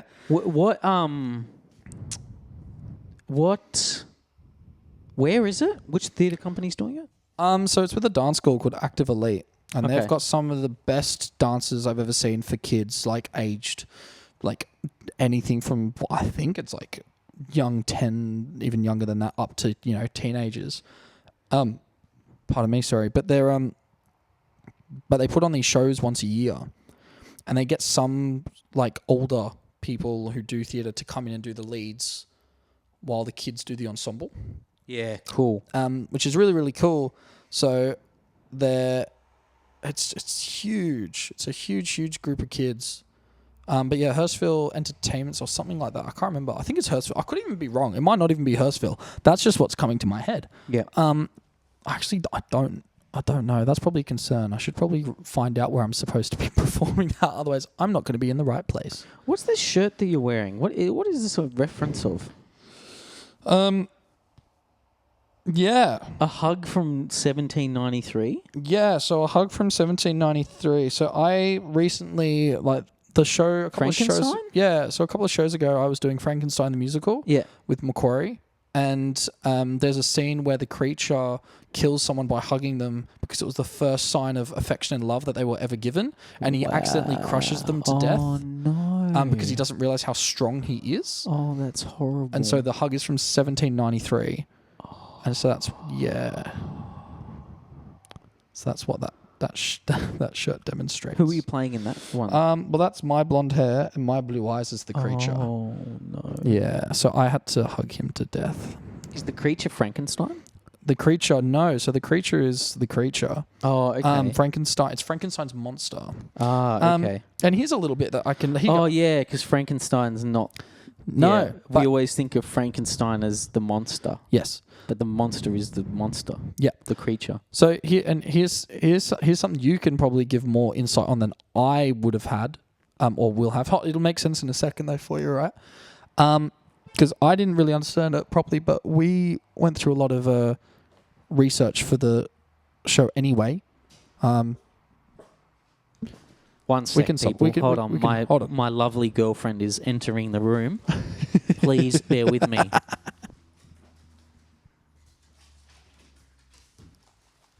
They're so excited.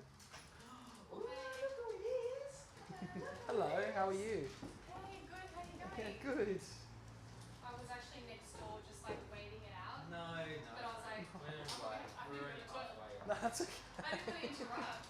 You're right. All I have to do is press spacebar and then twice. Pizza. Yeah, it's meatloaf as though, so I don't know if you want Oh no, it's okay. I'm going to the store. Thanks. Oh, put your name again. Daniel. Daniel.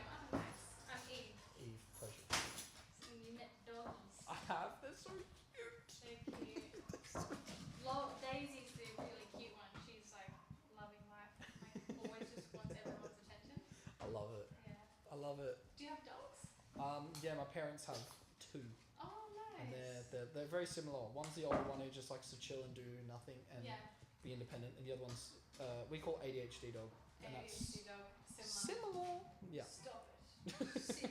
Sit. Lay down. Oh, babe, do you have my key card? Because I don't know Oh, where yeah. to put it. There you go. Okay. Do you need any drinks? I'm okay. Water? Thank You you. can see off with water and stuff? That's all good. Thank you. Alright, no, are you sure? Drinks? I'm okay. I'm all Okay. good, but thank you.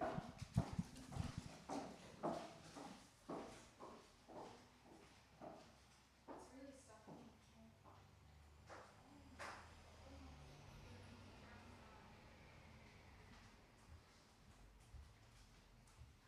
Sit and receive that. Yes. I promise it'll make sense.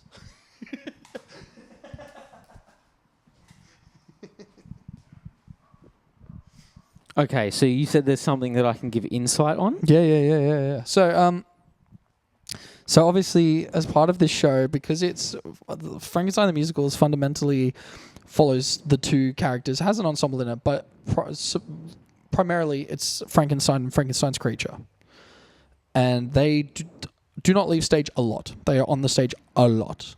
No talking, all singing, like very, very few actual scenes.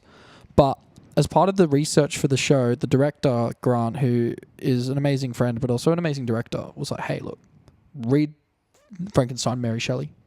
But also, he gave me some text. I can't remember the specifics of which the other ones were, but it was just to give insight to the character itself, because this was more of a show where character was very important. And so a big part of that was the creature is obviously born, and the idea was that the creature considers himself as a sin, because he died and he's brought back to life, but he has all the memories of all the people's parts that were connected to him. Oh. And the only and so the only 3 texts that he read were all biblical based, and one of them was the Old Testament, and then he had 2 other things which pretty much talked about love and compassion. Yeah. And the very first thing that he experiences when he's born is obviously confusion, because he's back alive again and like, what has just happened? But the other aspect of that as well is that Frankenstein burns the lab and burns the creature inside, and then the creature goes to the village and is like, essentially everyone tries to kill him. But the whole concept is everything that he reads and everything that he sees says that he shouldn't exist, and he is a creature that shouldn't, be in society. Yeah. And so it's this really weird, interesting thing where he thinks that He's trying to be all silent. just go. What's it? Oh God. But it's really interesting because he's, he was brought into this thing, and he calls himself Adam. He's the first of his kind, your first creation. Yeah. So it's like a really interesting thing to conceptually read and look into as a character, because everything that he reads says that he's the victim of something that shouldn't happen, But yeah, so it was just such an interesting thing. I don't know like the religious aspects and connotations as well as I should have when I did it, but it's just a really interesting thing to look at. Is that like from the original? Yeah, Was it a book first? Was it a play? a book, Mary Shelley. So is it just called Mary Shelley? Yeah, it's Frankenstein by Mary Shelley. Yeah. Oh, okay. Oh, and so like in the original book, it gets into his It's a like very- point of view of like him considering himself sin. Yeah. So it's like it's a big part of it is that like obviously back when this whole story was based around, like it's an old book, like 1700s. Wow. Like there wasn't a lot of literature, yeah. and a lot of the literature back then was like as it was influenced by society. Like it's a very biblical.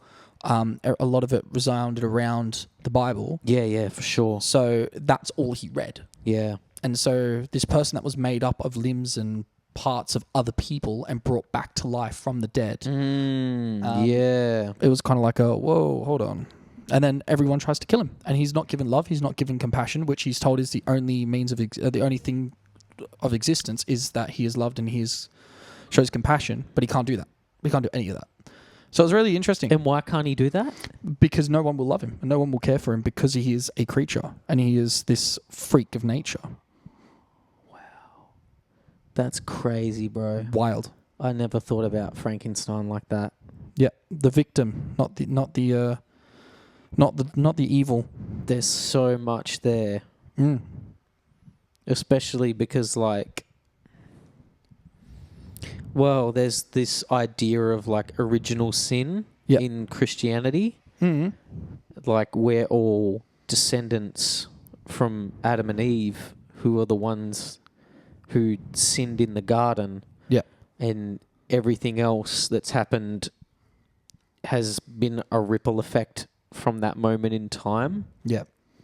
And then obviously we as people, we get here and we're in this world and we're being told that we're guilty for all of this stuff that we didn't do because of the sins of our ancestors. Yeah. And then we've got all of these different ideas and messages and all of this stuff, which are kind of like the limbs that make up Frankenstein, right? Like we have, like our personalities are like, I want to take a piece of this. Yep. From this person who's not perfect and is sinful. We're going to take a bit from this person, and then we create this like personality around all of these ideas and thoughts and stuff like that. Yep. But they all come from people who are all flawed, who Yep. all have, sin. Yeah. Yeah, wow, that's I don't know. I wasn't Wow. going anywhere in particular with that thought, but there's a lot for me to chew on about that. Yeah, it's a weird one. But then, yeah, and that what the shirt kind of represents as well is that moment in the story where he tries to show that love, he tries to show that compassion, and he ends up killing someone for doing so. And then it just leads him on a path of then trying to kill Frankenstein because he's put him in this world that he can't live in. Yeah. And all he wants is for him to create him a wife, someone who will show him love and someone that will show him compassion. And he doesn't get it. Well, actually, no, that's not true. Frankenstein does create another monster and creates a woman for him, but then kills her as soon as she is reborn, because he then goes, I should not have done this, so stabs her right in front of the creature. Oh, what? And it's hectic. Oh, that's crazy. Hectic. Oh, that is nuts. Yeah, and then they fight in the Arctic for a while and chase each other for years over to the Arctic. The Frankenstein dies in the creature's arms saying, I'm so sorry, you were my son and I should not have done that. And then the creature carries him off of stage and that's that. That is some of the wildest stuff I've ever heard in my whole life. It's actually a hectic show. It's such a cool show. Oh. Yeah. Are you much of a movie goer? Not as much as I should be. I'm kind of been a bit slack with TV and movies, but there are a lot of films I do like and I've watched religiously. Yeah. Man, how many shows did you do in Frankenstein? That one Frankenstein we did. I think it was like 6. 6 shows, I think. Yeah, 6. It wasn't a huge amount. I like a lot of the ones that a lot of what you find in like like amateur theatre and university theatre is generally about 6 to 8 shows. Yeah. Really. Some other stuff, pro-am stuff, pro-amateur. So like a couple of pros that get paid and then the rest of it's all amateur. I did I did Mamma Mia with Packerman at Riverside Theatre, and we did something like 16 shows, 17 shows, something like that. 17 shows, I think, for Mamma Mia. Is that the most you've done? That was for one show. That was the most we've done. That started to feel like you were like just living in this theatre for 3 weeks. Especially when there was like a weekend where it's called the 5-show weekend, and I'm very fortunate to have done even just one show with them. I wish I could have done more. So but you it really was- are just kind of living in the theatre if you're doing 3 shows a day. Yeah, so we ended up having a hotel because we do 5 shows within 48 hours or something like that. Like it was like crazy. Yeah. So that was a lot of fun. But it's Mamma Mia, so I mean, like she was just ABBA. singing ABBA songs for Oh man, hours. that could get old really quick. Oh yeah, it can. Especially harmony wise, like that can get just dull real quick. Yeah. I mean, the harmonies are beautiful, but like it's like too much sugar. Oh, like, well, yeah. I mean, it's stupid. But that being said, like the songs themselves, like I think in the musical sound amazing. If you listen to the Mamma Mia, the musical, not the movie, the musical overture, the very first number, it is such a good little mix of songs, and it's just such a cool thing hearing it with like a proper band playing super tightly. Pardon me, sorry. Which is just awesome.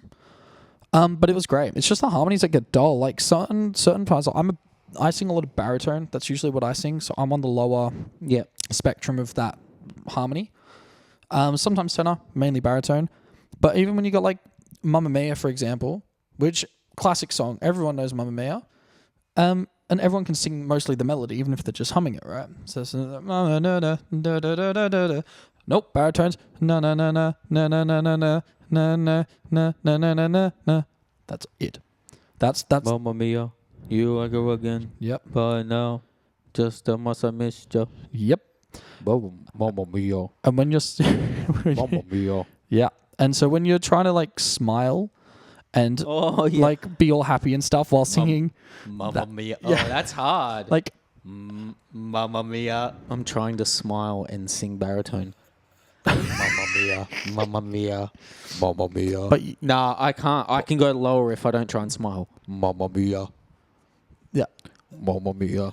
and so it just gets dull. Like It just gets dull.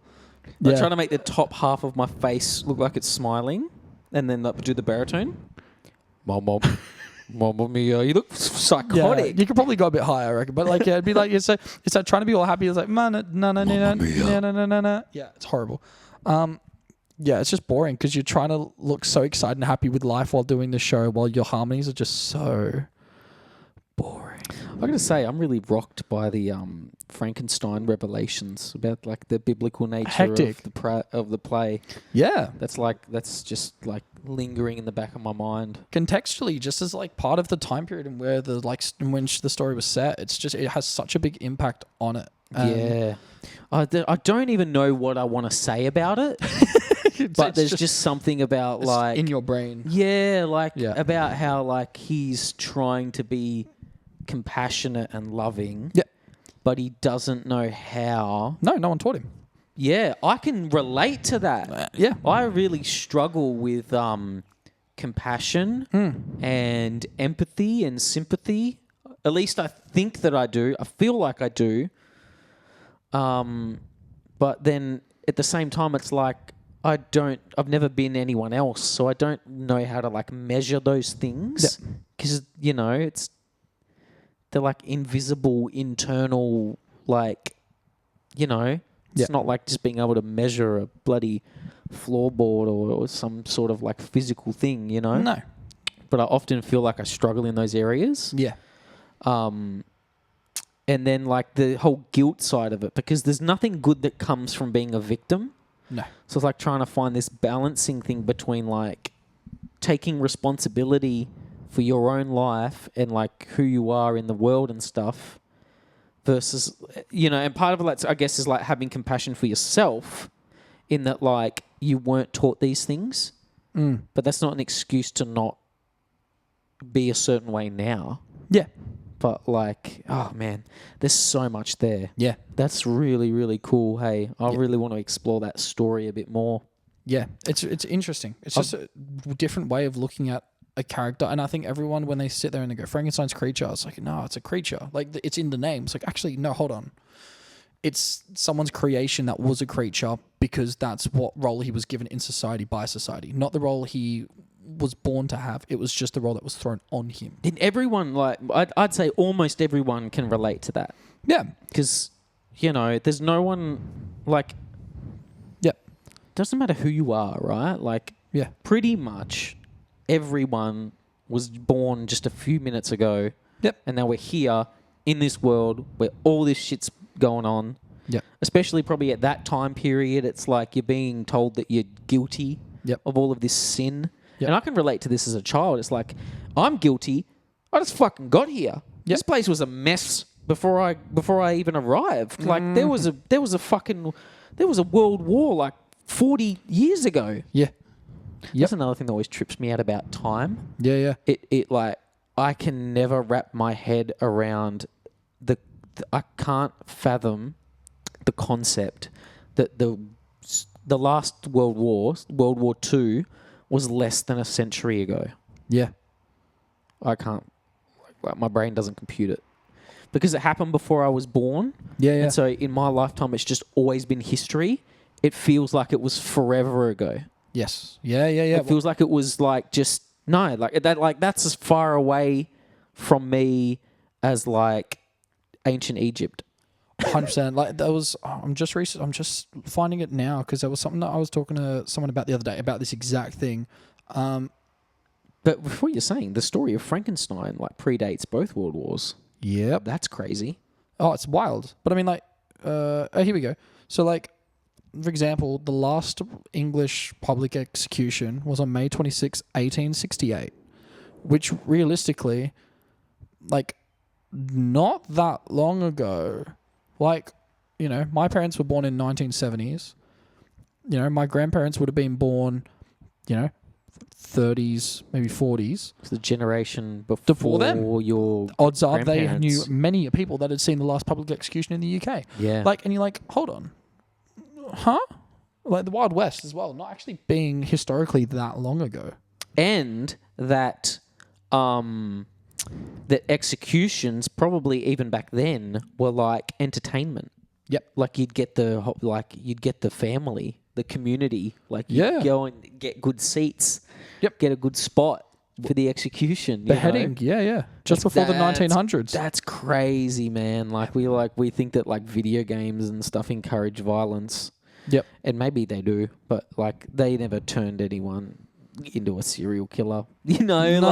like I know they're not perfect, and I could go down a whole conspiracy theory rabbit hole when it comes to the army and Yep. big pharma and video games, especially Call of Duty. Yep. But yeah, like compared to the idea that like less than 200 years ago we were like, you know, public executions were a thing. Yep. Man, it's just wild. It's weird.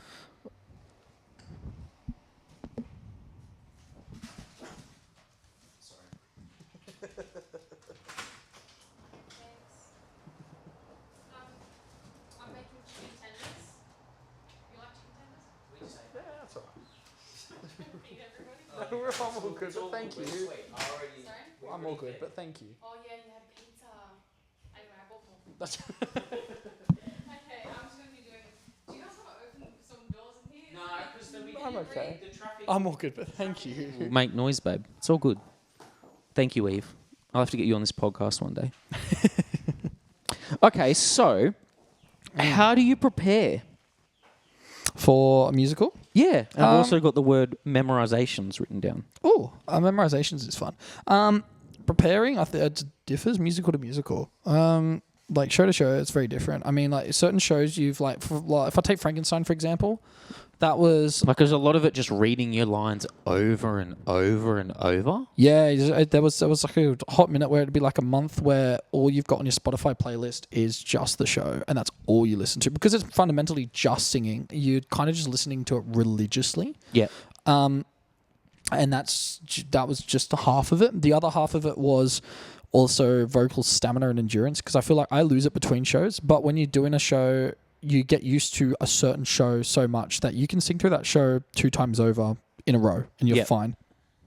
But then a month later, you can barely sing through it once before your voice is like, I'm done for the day. Thank you. Yeah.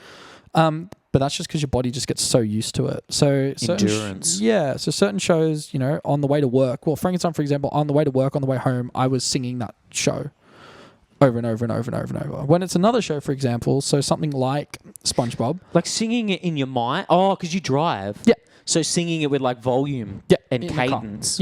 Yeah, 100%. And then at home, you'll also do it. It's also the vocal warm-ups that you do before work so your voice doesn't tire. I had, like, if you see me through, like, show times, I'll probably end up having it in the next couple of weeks at work where I'll have, like, a straw with me all the time just because... Really? Yeah. Because I'll just be constantly doing, like, straw exercises just to keep my throat from not, like, exhausting itself. What's a straw exercise? So you do certain things with a straw, and it just works on certain parts of your throat. And just helps with some Is it like of the. is it like breathing in through the straw sort of thing? Blowing out. So you're blowing out and doing like certain okay. patterns with the straw. But because it's a small little gap, you're only you're limiting the amount of room that your air has to travel through, and so it helps also with kind of strengthening up that part of your body as well, just so that you're not using a ridiculous amount of air. So there's like lots of different things to it. The full sciences, I'm not 100% sure. My teachers will know, and that's what I like, you know, and you trust in those guys. So, it's like some shows, yeah, it'll be a bit of that sort of stuff. SpongeBob, it's, you know, a lot of reading it and kind of going over it, but also it was when you're in the rehearsal room, you're going over those lines, you're going over those like scenes, and you're getting in your head exactly where you've got to be, when you've got to be there, and you're just kind of doing that over and over and over, just so that when you get to the stage, you can confidently do everything all in one go, singing, the dancing, and the scenes, and acting, I should say, not scenes, but all at the same time without having to overthink it. You can just kind of do it. Yeah. So it just, it'll vary show to show. Some shows you got to like really so think many about just dancing. little things going on, like especially like where things are placed on a table and stuff like that. Like it's just all of these like micro movements and stuff that are actually really intentional. Yep, everything. So like even, you know, and even preparing, like being able to do it so fluidly, but also remaining so in the moment so that if something's not going right, you're not going to like throw yourself out of whack and be all confused and lose your shit. Yeah. Like if something's going wrong, then you're fine. Like you can improv, you can do something on the fly, you can figure out another way to get around what you have to do, but still convey the same message or create the same humor in that moment, or you know, that sort of thing. So have you ever had like an embarrassing moment or like a hairy kind of moment when it comes to on stage? Like obviously you're performing in public, so there's a bit of like ooh. I mean, there's been a couple. I think there was I don't think it happened during a show for the last Sheila, but there's been like for Frankenstein, I had a whole section of a song that I just forgotten blanks, and I just sat there with a spotlight on me just not singing because I couldn't remember what these words were for my life. That happens. Shit happens. Life goes on. And then you just wait for the next verse where it clicks back in and you keep going. There are certain ones where, you know, I've forgotten what the dance moves are.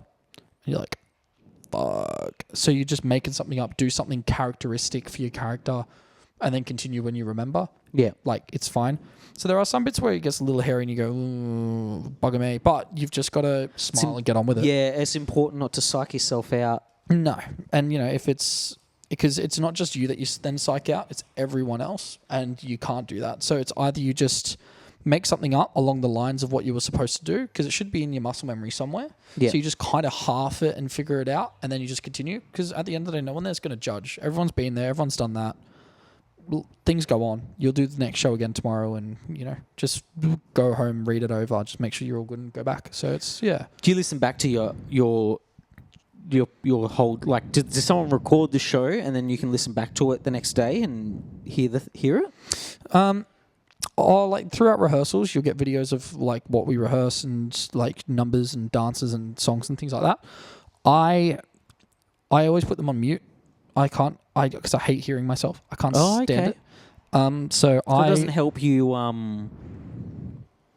don't know. Like it doesn't help you listen. It doesn't help you like hear yourself better or No.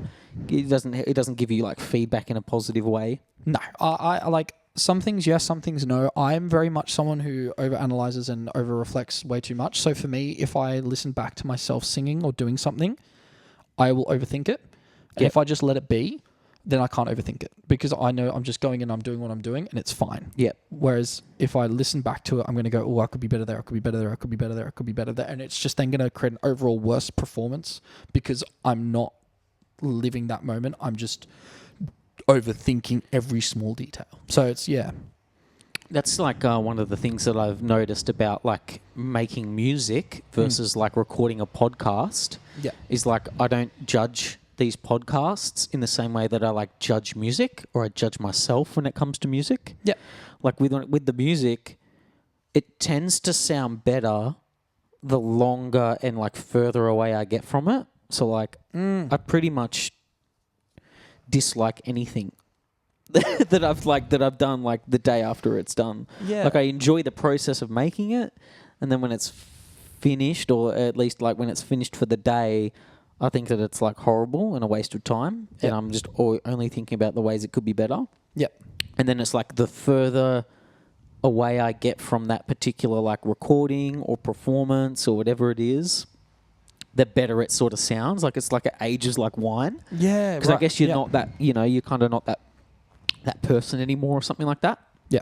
But that's like something that I don't have when it comes to like recording these podcasts. Like I don't have this like...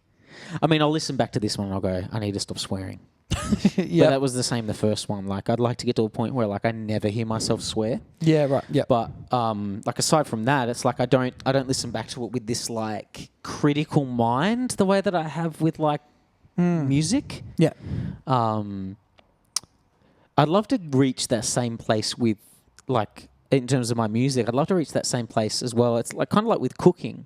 I love cooking, and like what I was saying about pickling stuff, I have so much fun pickling things. Like it's amazing, and it's like, and I love doing it, and I know why it's good, and it's nourishing. And I don't overthink it, and when I get into the groove, it's amazing. Yeah. And if it's not perfect, it's okay because I can just make another meal tomorrow.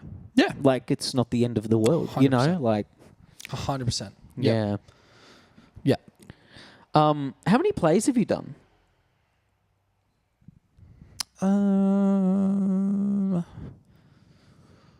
Okay. I feel like I'm going to have to name them in order to get them because my brain's not going to function. So the first one I did was Twisted, The Untold Story of a Royal Vizier. And that is by a company called Star Kid. I did that with Macquarie, again, with uni. And that is basically a really inappropriate version of Aladdin told from Jafar's perspective, where Jafar is the good guy and Aladdin's the villain. Was this part of your arts degree? Nope. This was a society on campus. Oh, okay. Yeah. So that was the very first one I did, and that was great. And then after that, I did... My brain's just stopped functioning altogether. After that, I had 2 shows that I did, but COVID got in the way of both of them. And I was in both Wicked, and I was also in a show called Bring It On. But we rehearsed. We did one rehearsal for Bring It On, and then COVID got in the way. And Wicked, we were like a few days out from bumping into the theatre for Tech, and then it was cancelled. So we'd already done months of rehearsals for that. Oh, so that was sad because of COVID. Because of COVID, yeah. And so then I did. I did a few other like side little shows with Macquarie again as part of like a performance thing. So like a theatre cup that was organised between 4 different universities where we performed these things and competed against each other and had professionals come in and like mark and do that sort of stuff. Theatre off. It was like, Pitch Perfect. What's it? The riff off. No, it's that sort of vibe. And then, so I did a few of those. Then did SpongeBob. I got cast in Into the Woods for Macquarie as one of the princes. Didn't do that. I left and did Mamma Mia instead with Riverside because that was just a bigger opportunity for me. And then I did SpongeBob after that. And then after SpongeBob, I had a bit of a hiatus, I think, from memory. And then went to Frankenstein. I did Sydney Fringe Festival. And then I'm doing SpongeBob. And then I did SpongeBob. So that was like the series. And then I've helped produce a couple of shows in between that as well. Do you have anything lined up for after SpongeBob? Even though that's what you're doing now. Do you plan it that much in advance? Oh, I should really. Do they need people for roles that far in advance? Do they plan them like 3 months out, 6 months out? Yeah, like a lot of people will generally kind of like audition for a show, get cast in a show, and then tell that show, hey, I'm going to be doing another show for another month, so I can make it on this day for rehearsals, but I can't do all the rehearsals until this date. And so that's kind of what they kind of sit on. Are you doing twice a week at the moment? Twice a week for that, and then I'm doing 1 to 2 days a week for another thing. Yep. Which is one of my friends' AMPA showcases for their Bachelor of Music degree, which I'll be performing in as well. So that's takes up 1 or 2 days as well. Have you ever done anything at that ensemble place in Kirribilli? There's like a little theatre thing on the water in Kirribilli? No, I don't think so. And what's producing entail?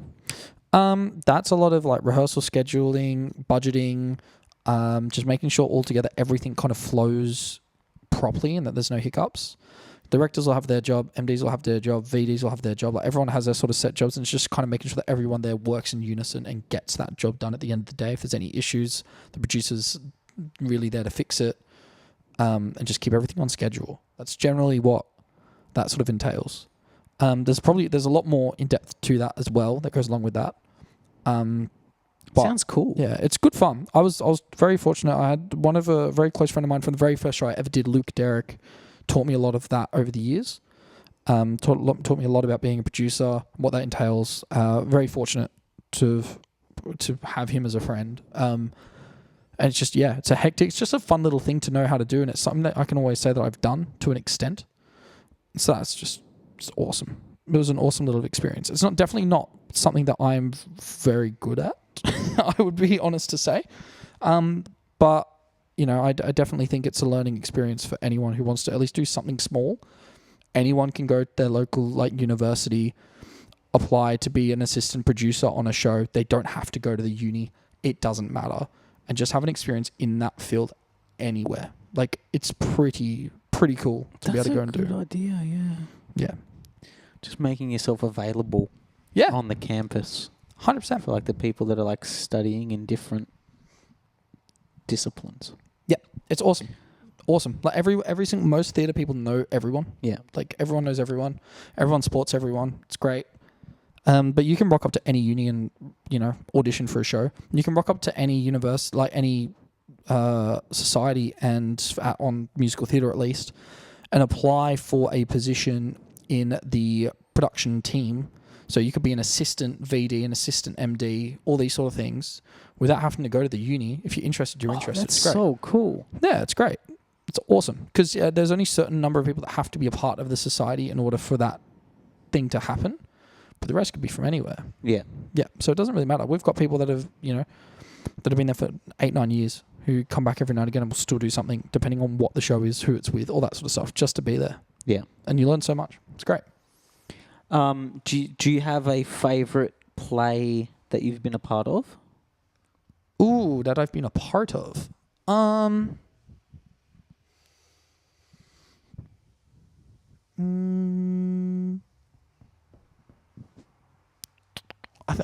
think I'd have 2 in my head. I don't know if I can definitively say one. I think Frankenstein, definitely up there. I think that overall was just an incredible experience. It was the first time I got to be on stage as a lead in this very classical sort of character, singing kind of classically, and that's the style I prefer singing, which was nice. Is it just to a backing track as far as the music goes? Live band. Live music? Oh, yeah, wow, cool. Live music. So that was really, really cool. But Mamma Mia is probably the most life-changing experience. My roommate I met doing Wicked, and the first show we did properly together was Mamma Mia. We laughed. We had a good old time. That was kind of the first show that I did that really kind of changed the course of what my life since has become.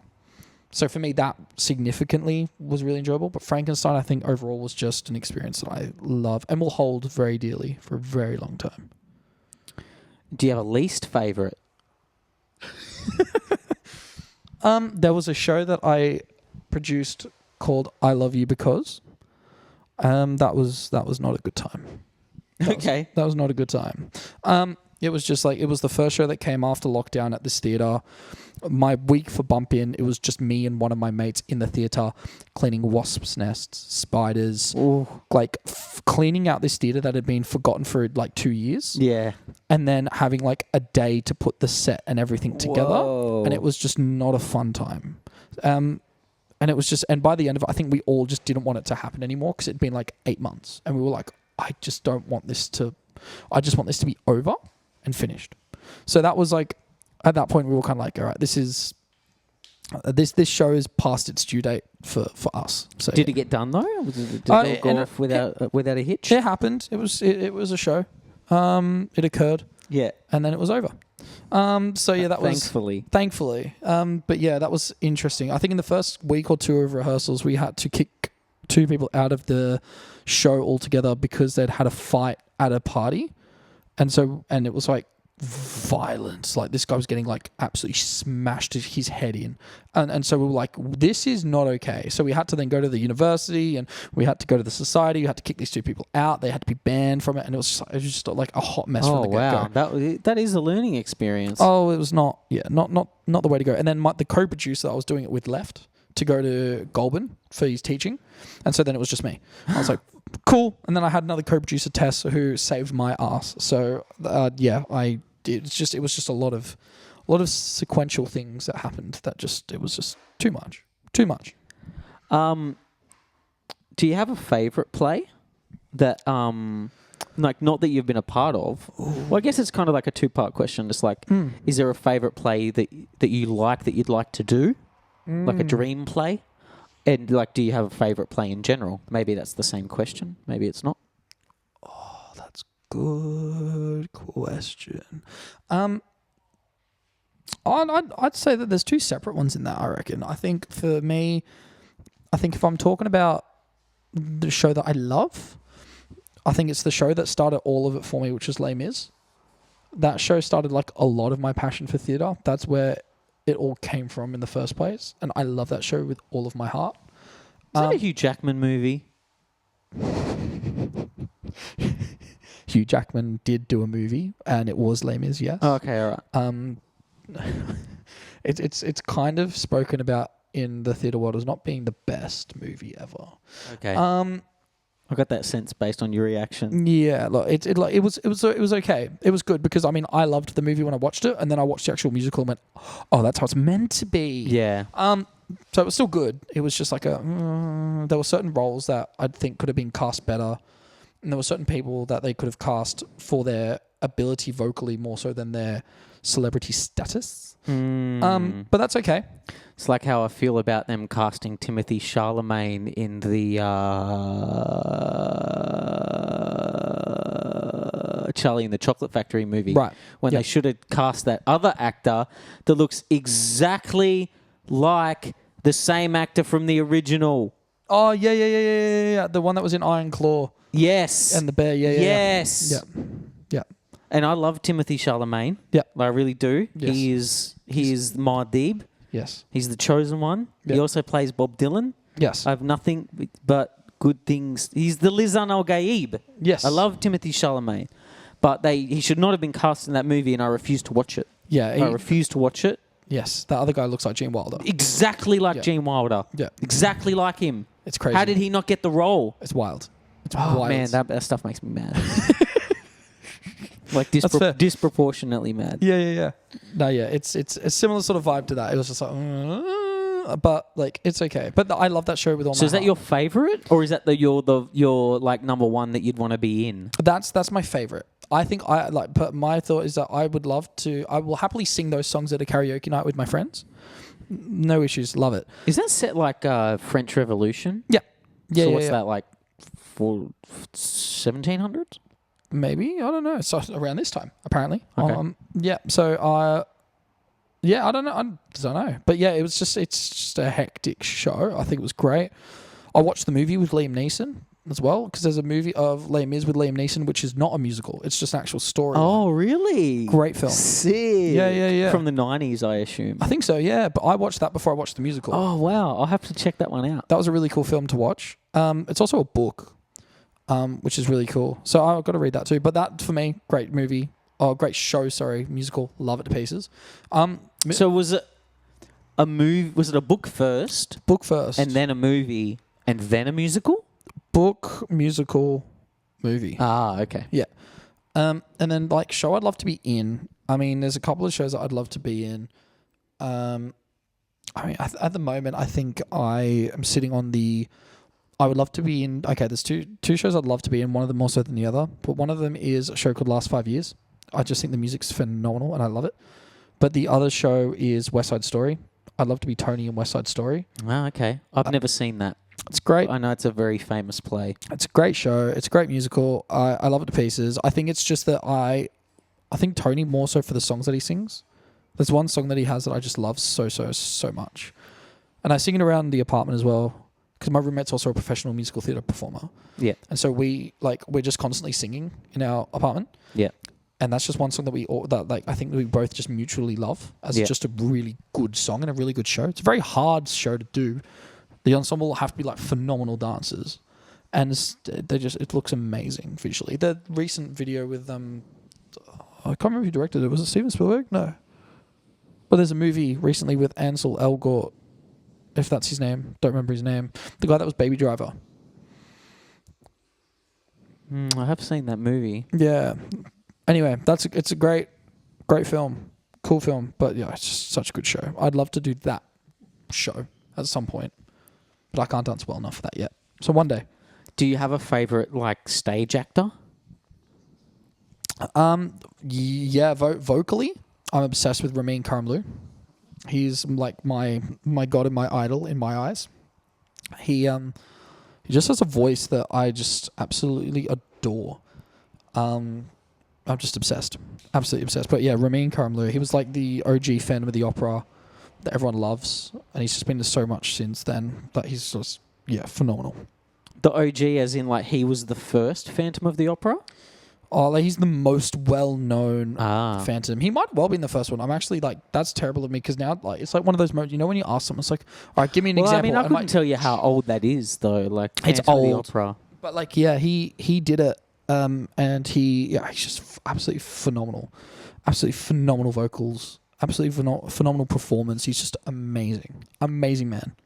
Do you like Sweeney Todd, the demon barber of Fleet Street? Yes. I really like that movie. Yes. I thought that was, as far as like musical movies go, that was like maybe the best one, maybe my favourite one. It's not like I have a deep knowledge of like Broadway plays on film, but I really like that. I thought that was really good. As a movie, awesome. Johnny Depp, great. Helen Bowen Carter, is that her name? Yeah. Yeah. I think Sacha Baron Cohen's in it. Sacha Baron Cohen's in it, yeah. Sacha Baron Cohen's also in the Les Mis movie.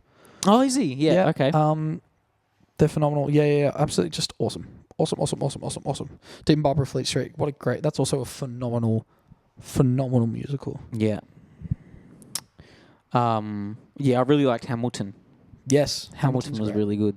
Hamilton's really, really good. It's unique. It's a really good way to kind of have a modern musicals, hip hop, teaching history, and there's so many words. Yeah, to it. so educational. So educational.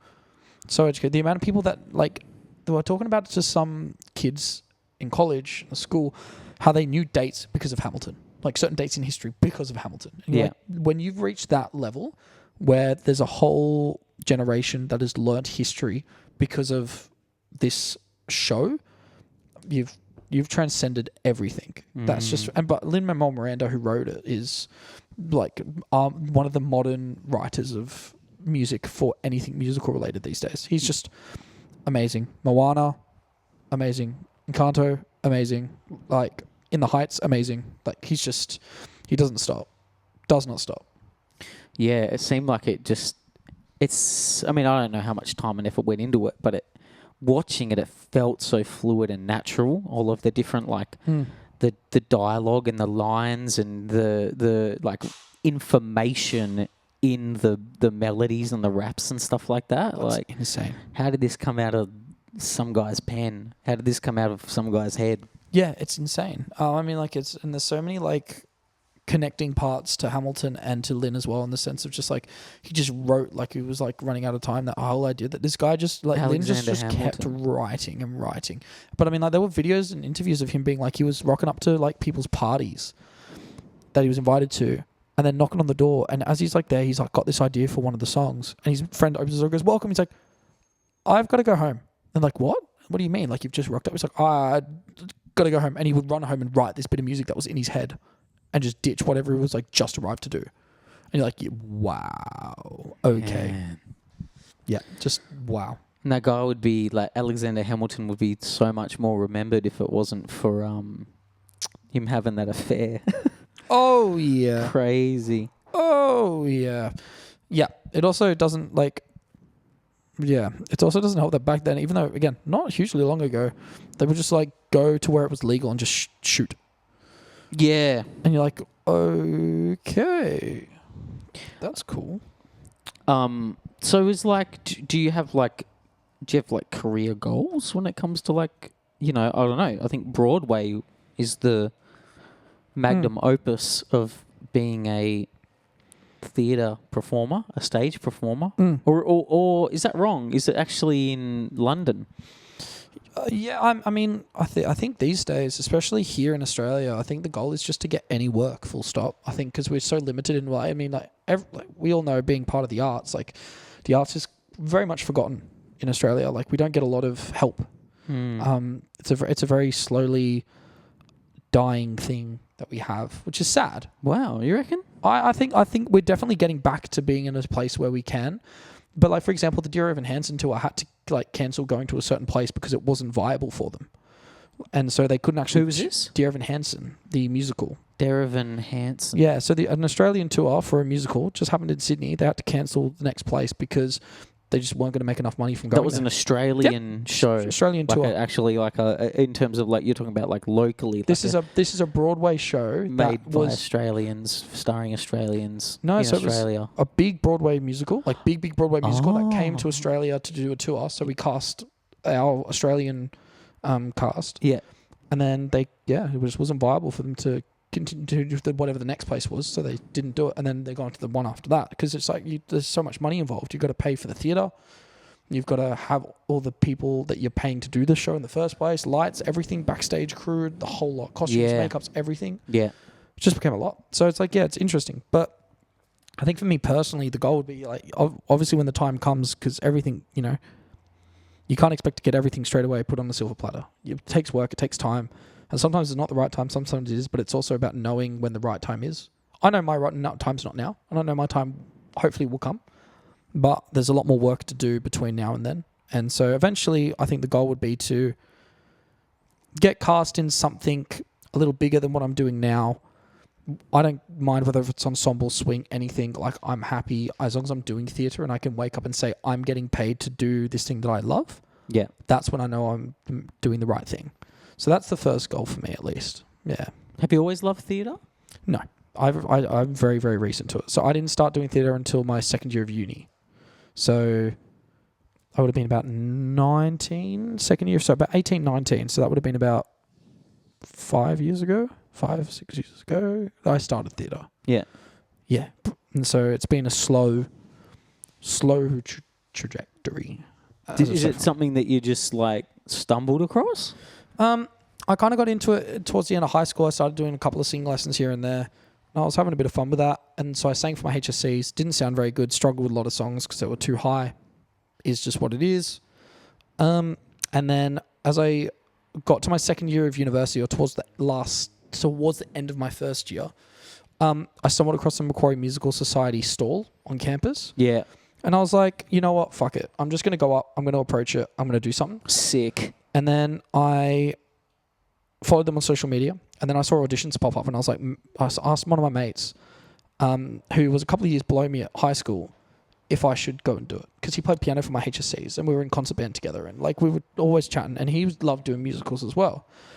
And he said, just fucking audition, bro. Just do it. And he helped me out, did a bit of dancing stuff with me, whatever. I went on audition, got in. I was like, fuck yeah. And then it just kind of was a love from then on. And it was just, yeah, it's just been from that moment. That's so cool. Yeah. So innocuous. Like you just, one day, you just woke up and just happened to go past the stall and the idea just sparked you. Yeah.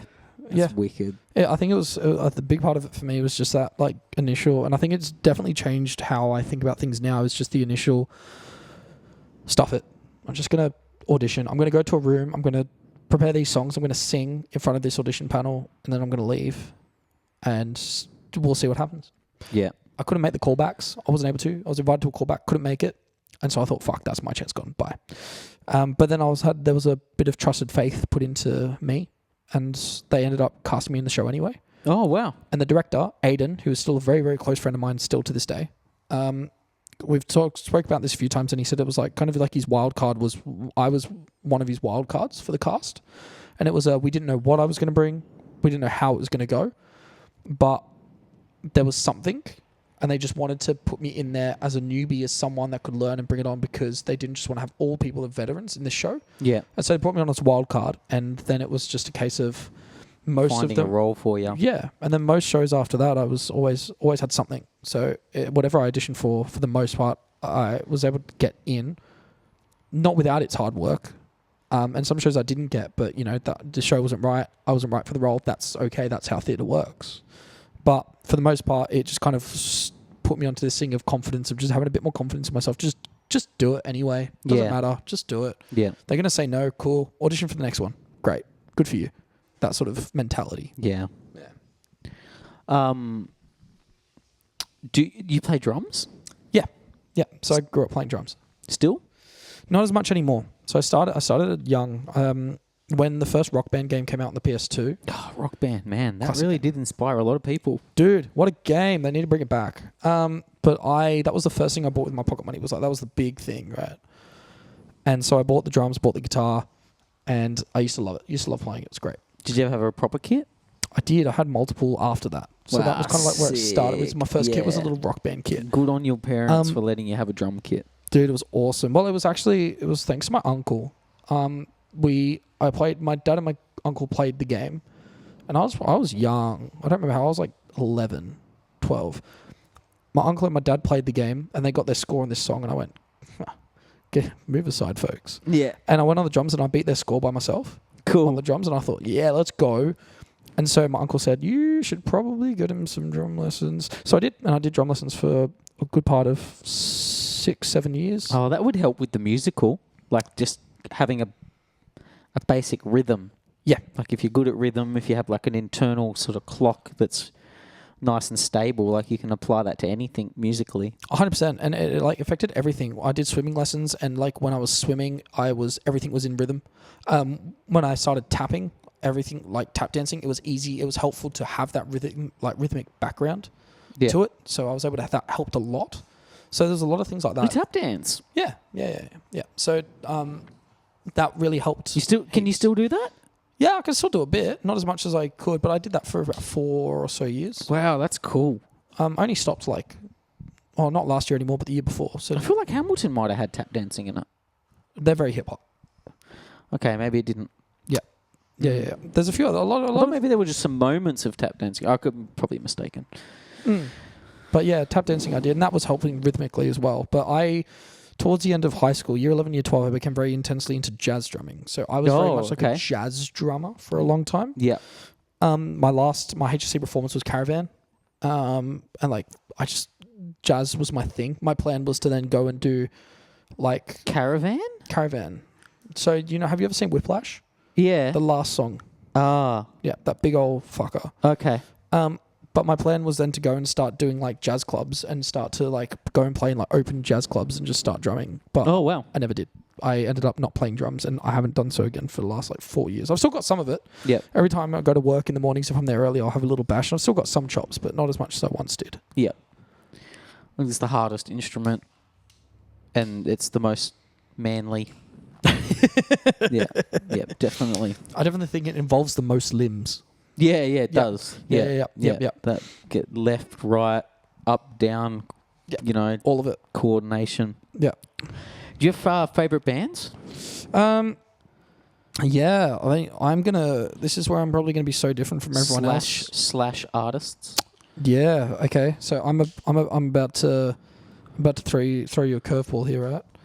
So everyone else because I've listened to you talking to Jake and Bray and stuff, and I'm sure I have. Oh, not Jack. Sorry, not Jake. Yeah. And I'm sure other people will have their things.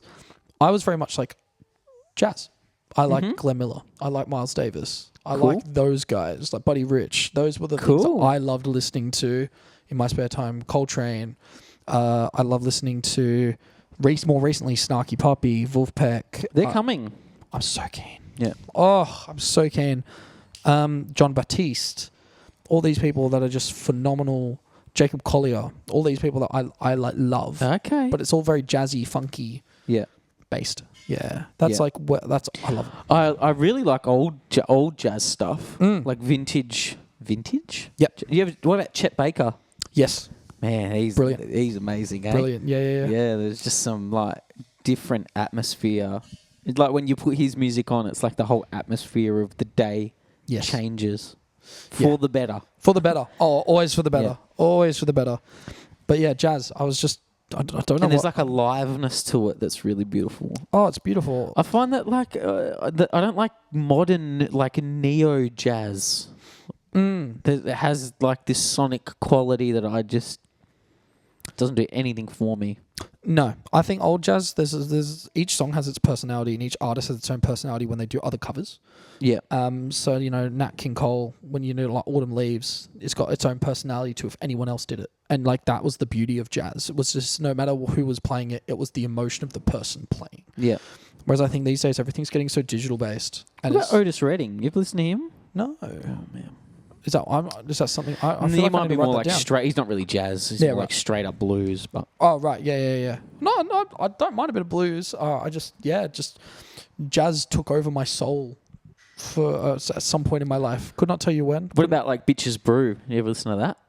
The Miles Davis album that just went fusion, like just went crazy. Wild. Yeah. I've got like Kind of Blue on vinyl, and I love listening to that. It's just such a classic album. Yeah. But yeah, it was an obsession. Glenn Miller, all those sort of. Are you a fan of vinyl? I like collecting them.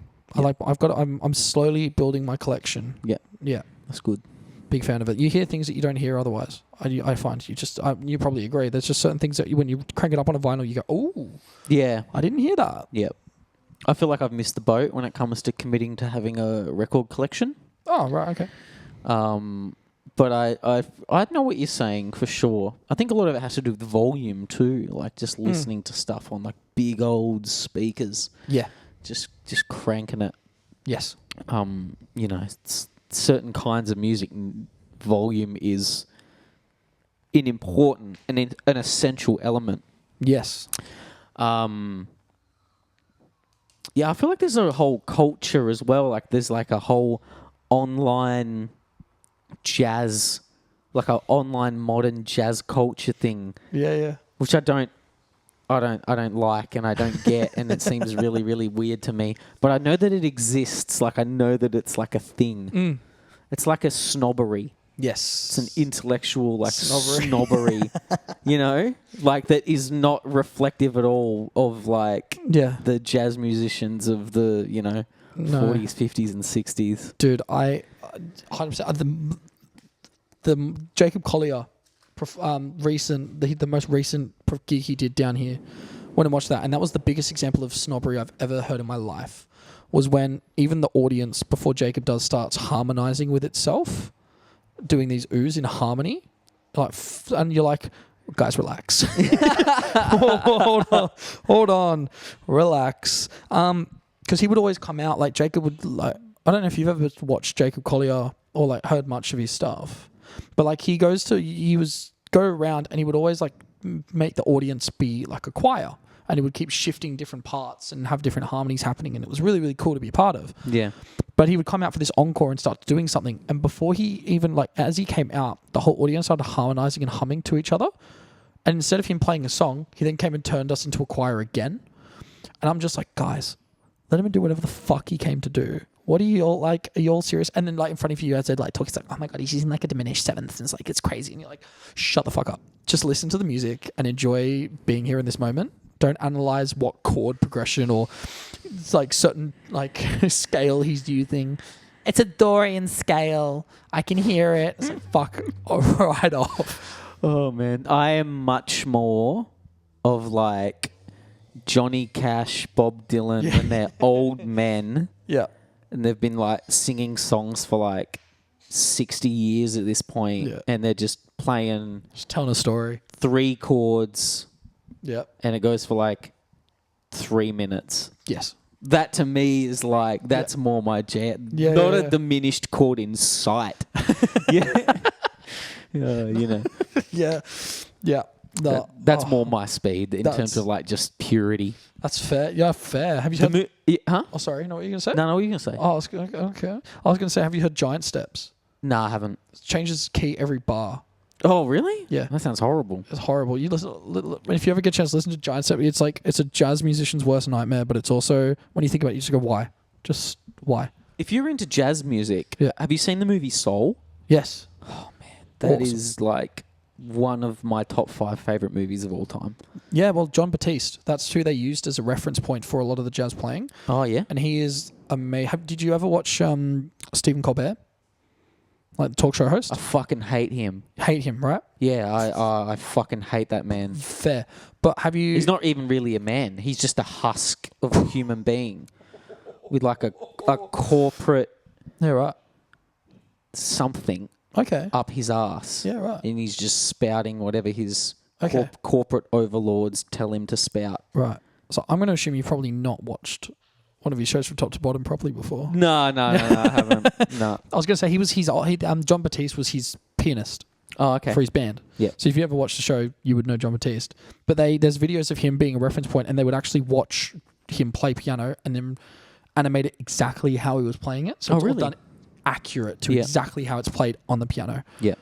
So it's like one of the most authentic animations for piano playing you will ever watch. Yeah. It's such a beautiful movie as It's well. amazing. Such a beautiful it's movie. like it's one of the movies where like I feel like I should watch it every like 6 months 100 minimum, just to remind myself that I'm a soul. You're a soul. I'm a soul yeah, living yeah. in a body, having a human experience, Yeah. and just to like put things back into perspective. Oh, yeah. And what that movie says about like, it says something really profound at the end, and I feel like it's something that even after watching it at least 50 times, I still haven't fully grasped it, and maybe I never will. But it's just at the end where like he's talking about how your spark is not your purpose. Yeah. I don't know what the answer to the question. I don't even know how to form the question that I'm asking. Yeah. But there's just because you know how is it 99 or 19 or whatever the name of the little soul that he's taking to Earth, and she's afraid of being alive, you know, and then she's Yes. in his body and she's experiencing things and stuff, you know, and she's Yes. talking about how like she doesn't have a purpose, Yeah. and you know, and she ends up finding whatever that thing is, and yeah, Yes. the mentors up in the astral realm sort of thing is like laughing at him Yeah. for Yeah. him thinking that like, you know, your spark's not your purpose. Yeah. Like you with you humans with your bloody meanings of life, and you know your vision is so small. Yes. You know? 100%. And I'm exactly like that. I'm like I don't know. 100%. I don't know. 100%. Our purpose is what we make of ourselves while we're here. Not. No, I just think it's just such a beautiful kind of thought to have. Yeah, such your cool thing. purpose is not your spark. Such a just beautiful statement and so little words. Mm. And I think that's great. It's a very underrated movie, I think. Oh, 100%. I think it's underrated because it's so deep. Yes. Like it is not a surface level movie at all. No. So this is a question that I like to ask everyone on my podcast. Oh, yeah. Yeah. First concert, Yeah. biggest concert. Yeah. So biggest in terms of like the largest amount of people that you were ever with to see a show. Yes. Best concert. Best concert. Okay. My first concert from my memory was Maroon 5 at the Singapore F1 Grand Prix. Whoa, that is cool. I think that was the You went to first Singapore one. to go to the F1. I did with my dad's work at the time, so we got to go on that trip with him, Lit. and that was Business cool. class? No. Damn Economy. But we got put up in a cool hotel and got to watch the F1. Got passes for that. That was sick. That is so cool. Who won? I don't remember. This was before high school. Like Oh, okay. I was young. We'll That was say it was Michael Schumacher. yeah. We'll say that for now. That was the first concert I went to. It's probably also, in fairness, probably the biggest. I reckon Jacob Collier would have had more people packed into that thing than anyone did actually staying there. Okay. But also, while we were at the Grand Prix, that was the year that they had Maroon 5, Bananarama, and Katy Perry. Katy Perry. So we watched all three. Oh, that would have been Katy Perry would have been huge. Katy Perry was huge. There was heaps of people in that. Was that like 20? When was that? 2011? That was it was a while ago. Wow. So there was heaps of people there. So without being on purpose, it wasn't even the plan to just go and watch. That's just what ended up being the biggest and first concerts I ever went to were those guys. Wow, that's cool. Yeah. Wild. It also just goes to kind of show age as well, I guess, because for Maroon 5 and Katy Perry to be the first concert you ever go to. No, that's big though. Wild. That's like there was a time when those at that time They were would have huge. been pulling huge crowds. Oh, they were huge. I do remember though being scarred because I was like, what? If it was 2011, I would have been like 10. So I was like a young little bean. But at the time, I think Katy Perry brought someone on stage, some random person. I think her comment was, and I remember this so well, was the first boy to take off their shirt. And then she went, oh, that was quick before even knowing. Pulls the guy up on stage, gets him to look out to the crowd, and then just turns and hooks up with him on the stage and then pushes him back to the crowd. And I'm like 11. That's weird. I'm going to bed now. Goodbye. I don't want to be here no more. So that was interesting. But yeah, that was fun. What was the last one? That was the best concert. Yeah, just the best concert you've ever been to. I think Jacob Collier was the best concert I ever went to. All right, that was just Jacob Collier today. Oh, I love the boy. I think that was just such a cool. Where did he play? Enmore? Such a cool concert. Enmore. Yeah. Enmore. It was just so cool. Was that recently? Yeah, not that long ago. Only like a year or two ago. Yeah. Yeah, that was really, really cool. I just think it was just a lot of fun. It's so unique. And he just brings such an energy and a humbleness when he's on stage. And he's just having so much fun. And you can just see him just having the absolute time of his life. And I think that's what, just as a musician, it's just nice to see people not just going up there just to earn a couple of bucks, but going up there because they just genuinely enjoy being up there. Yeah. So fun. What about like the best play you've ever been to? Like as an audience member? Stage play. Yeah. I mean, I've seen a fair few now. Have you seen The Book of Mormon? I have. I saw that on the West End. Oh, man. That was wow. sick. Yeah, that was the one I was thinking of, the West End. Yeah. Do you think, is that bigger than Broadway? Oh, I think I wouldn't say it's bigger than Broadway. I'd say it's pretty equal. I think the big thing with Broadway is that it has a lot of new shows start at Broadway or start off Broadway, go to Broadway, and then go to West End. Okay, yeah. So that's kind of the big thing with them. I think the best show I've ever seen, I'd have to say, recently, experiencing Starlight Express was really cool. Okay. So Starlight Express, because it's a whole show that Andrew Lloyd Webber wrote for his kid, and it's all about trains, because it was his kid liked trains. But Who doesn't? I loved trains when I was a kid. Every Trains kid are loves amazing. they're good. They're so cool. Yeah. But the whole show itself is they build this actual theatre with tracks where every single actor is on roller skates, and roller skate around the theatre and do this whole show on skates. What's it called? It's called Starlight Express. Wow. So I think the show itself is shit. I hate the show. But visually, it's just an experience to have. Like you don't like the songs? No, not a big fan of it. But I think just as an experience to watch them like on these skates going around this theatre. And I mean, they spent like 12 weeks on skates, just that is being nuts. like the inch perfectness of it, just absolutely insane. I think that was really cool, and that was probably one of the best experiences watching a show I've had in a long, long, long time. So where did you see that? West End, that was West End when I was just in there. the West End. Yeah, Yeah. sorry. So that was West End as well. So I didn't say that, but yeah, it was just when I just went to the UK for Christmas. I went and watched that, and that was really, really cool. So that was great. And then I think if like next to that, Book of Mormon would be up there. That was one of the best shows ever. Yeah, So fun. I'm thinking I'm going to try and go see it this year. So good. Yeah. Such a good show.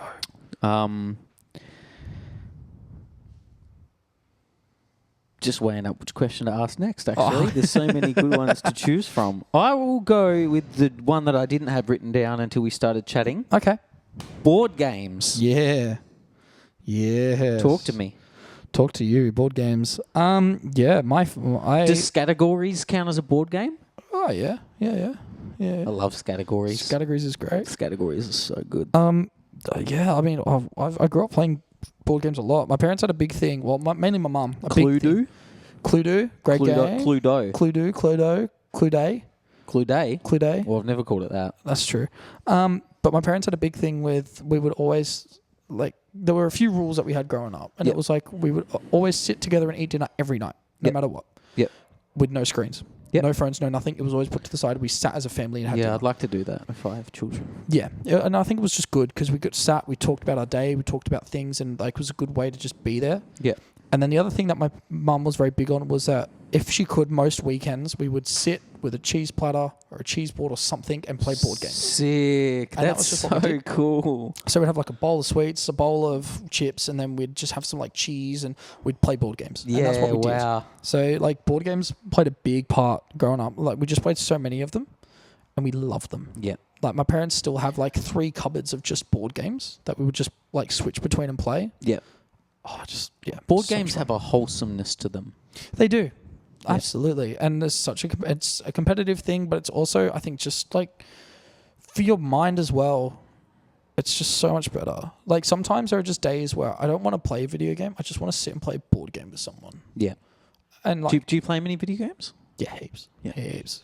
I grew up in that generation of people that always had a device.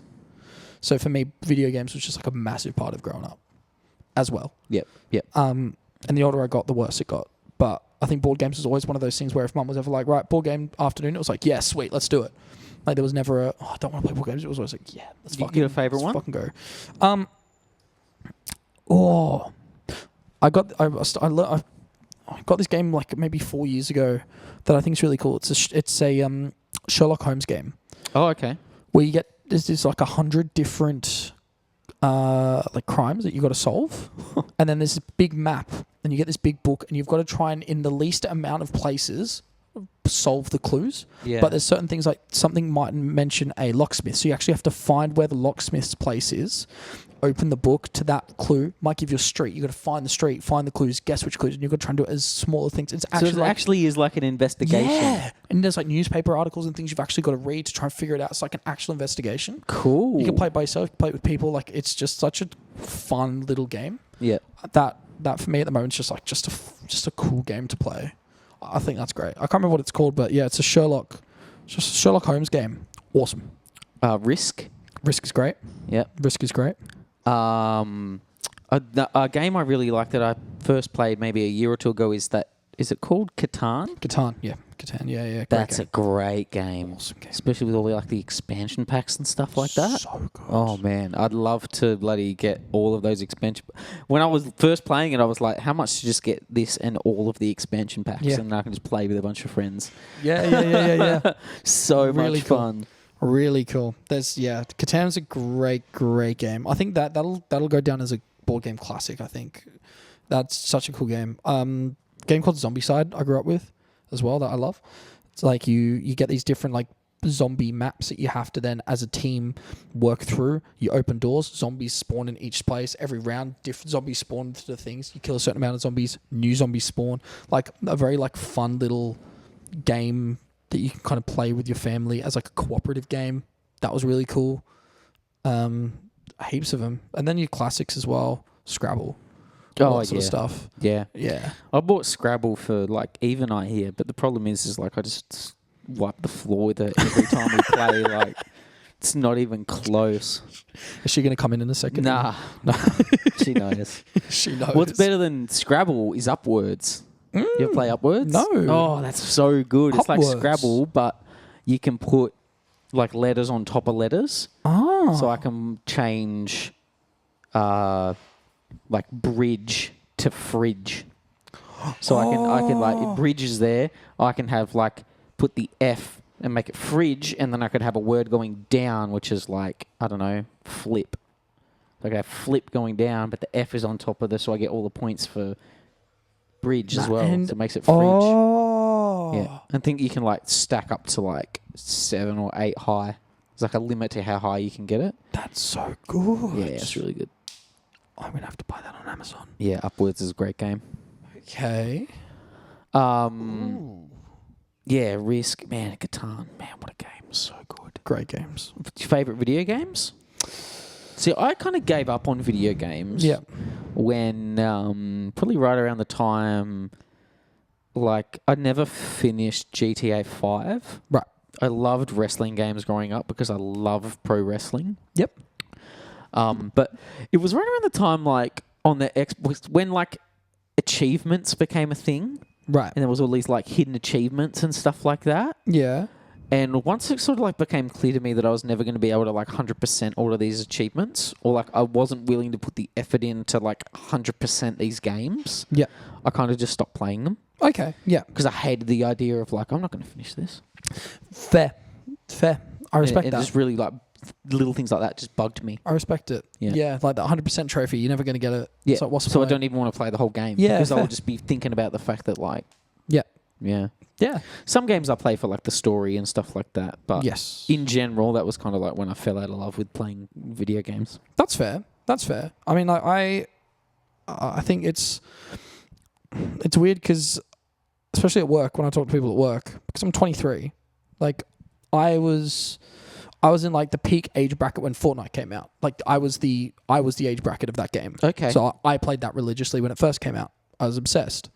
FIFA, I play that religiously. I love that game. So, like, there are certain games that I think that have come out recently that are kind of like, oh, really like that game. Whether I was that age bracket of it anyway. Yeah. So the Spider-Man games when they came out, great games. I love those games. But also, like, I think I was obsessive over like the original Ratchet and Clank, Jack and Daxter, the Spyro games, like those sort of games, which I thought that's awesome games. But I mean, like, if I think about like the best games ever played, things like Skyrim, Oh man, Skyrim is so good. phenomenal game. I was talking to my roommate about it last night. We're like, dude, it's such a good game, and 14 years old, still holds up. The only game that I've ever wanted that's never really been made Yeah. is like a Skyrim game, but it's Pokemon. So it's like if you want a Magmar, Yeah. you have to walk all the way to the volcano, Yeah. go into the volcano, Yeah. and that's where you get your Magmar. And that's where all the coughings and wheezings are and stuff, and like all the poison type. Like you just have to trek, you know, like trek. Like if you want a Dratini, Yeah. you have to like trek to like these forbidden islands that are just forever away. That would be sick. And on the way to get there, you're gonna have to fight all of the Tentacruel and the Dugongs and the like. That just Yeah. that's my dream game. That's sick. That would Like, be sick. yeah, because I loved Pokemon growing up. It was like the first game I ever loved, and it's probably still the best. Yes. But like, just for it to be open world the way Skyrim is, and to Yep. have that level of like graphics and that level of like customizability. Yeah, I don't know if you ever played Pokemon. Obsessed over it. I've got about 5 of them Oh, at home. sick. I love it. Yeah, I feel like they've gotten a bit worse for wear these days. I They feel like have. they've started to become. I think the original ones were so much about grinding out and like really taking the time to go through those like long grasses and train your Pokemon before the final battle because they were going to get absolutely smacked. I mean, one of the biggest problems with Pokemon is it's too easy. Yes, 100%. And it's only gotten worse. I think the new open world style, Arceus was a good example of that. Yeah, But it was like the original foundations of where the Pokeball came from. So you actually went around and had to actually find them in the wild and like throw the balls and fight, like that sort of thing. Cool. Yeah. But recently it's been... If they could perfect Interesting. it, if they could, like, I mean, the dumb new Pokemon aside, like, there's a lot of just really shit Pokemon, but I Yeah. get it. It's hard to come up with new Pokemon. I get Yes. it. But, like, yeah, if they could just perfect that. Yes. So it was like everything that's good about Skyrim combined with everything that's good about, like, Heart Gold and Soul Silver, man, I would be hooked. It'd be 100%. so good. Oh, my God. I think since I can remember, the dream game that I've had in my mind is I would love to have a really good, authentic Superman game. I don't know why.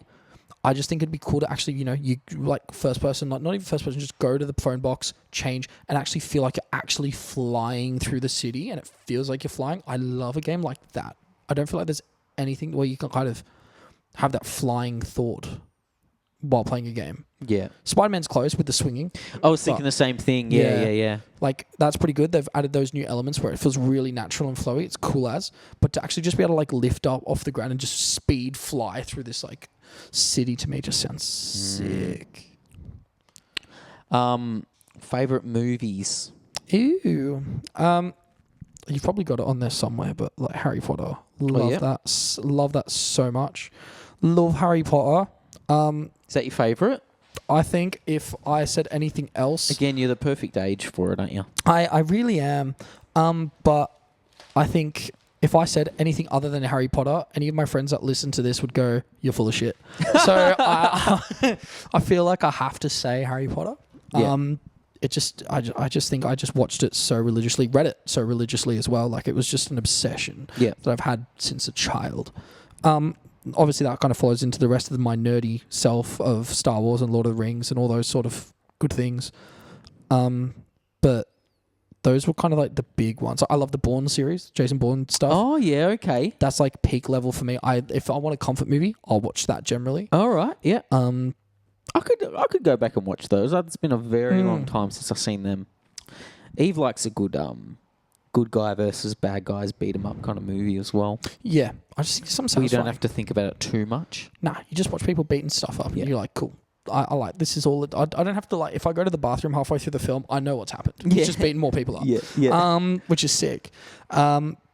But apart from even that, the one that had Jeremy Renner, is that his name? Yes. Yeah. Even that wasn't a bad movie. Not a bad movie. It didn't need to be called The Bourne Ultimatum or whatever it was called, but it was a good movie. No, he could have chilled out with that. And then there was a movie called Coach Carter that for some reason I was just really? obsessed. Coach Carter. Coach Carter. Shout out to Sam Jackson. Yeah, that was a classic film. And then Ender's Game. Those are like my cycle of movies. Some of them make no sense. Like Coach Carter, where that's come from, don't know. But that for me was just a movie that one day I just flicked on and was like, you know what? Fuck, I'm just going to watch it. And I was like, yo, that's actually like just a very, very beautiful story. I loved it. Have you seen June? Yes, that was a good film. That's very much that Star Wars love as well. That fits right into that. Ender's Game was the first book that I ever loved reading. Really? I didn't like reading until I read Ender's Game. Really? And then the sequel. Yep.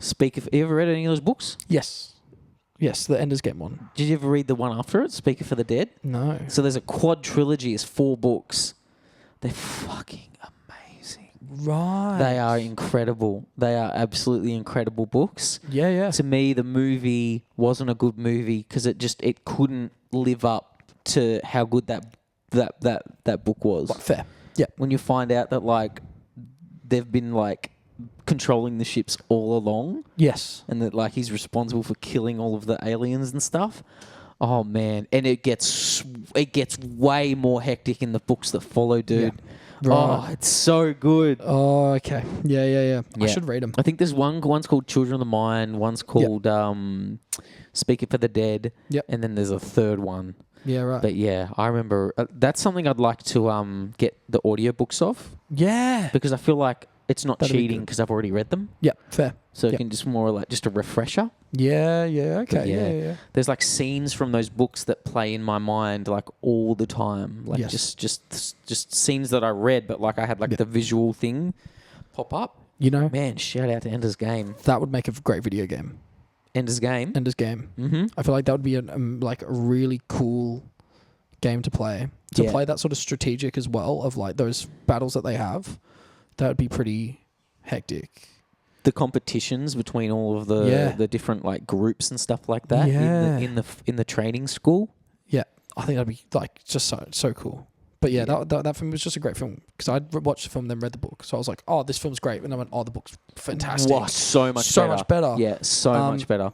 But I thought the movie just at the time I was like, this is just such an interesting plot line to have, like to have this whole thing for this young kid, and then be like, actually you just killed an entire species. Where some people be like, victory! Having this one kid that goes, I'm going to be sick. Yeah. And you go, wow. Is that what happens in the movie? I can't Yeah, really so remember. in the movie, like he kills everyone, then he finds out, it's like, why is it still happening? Why is the simulation not stopped yet? Yeah.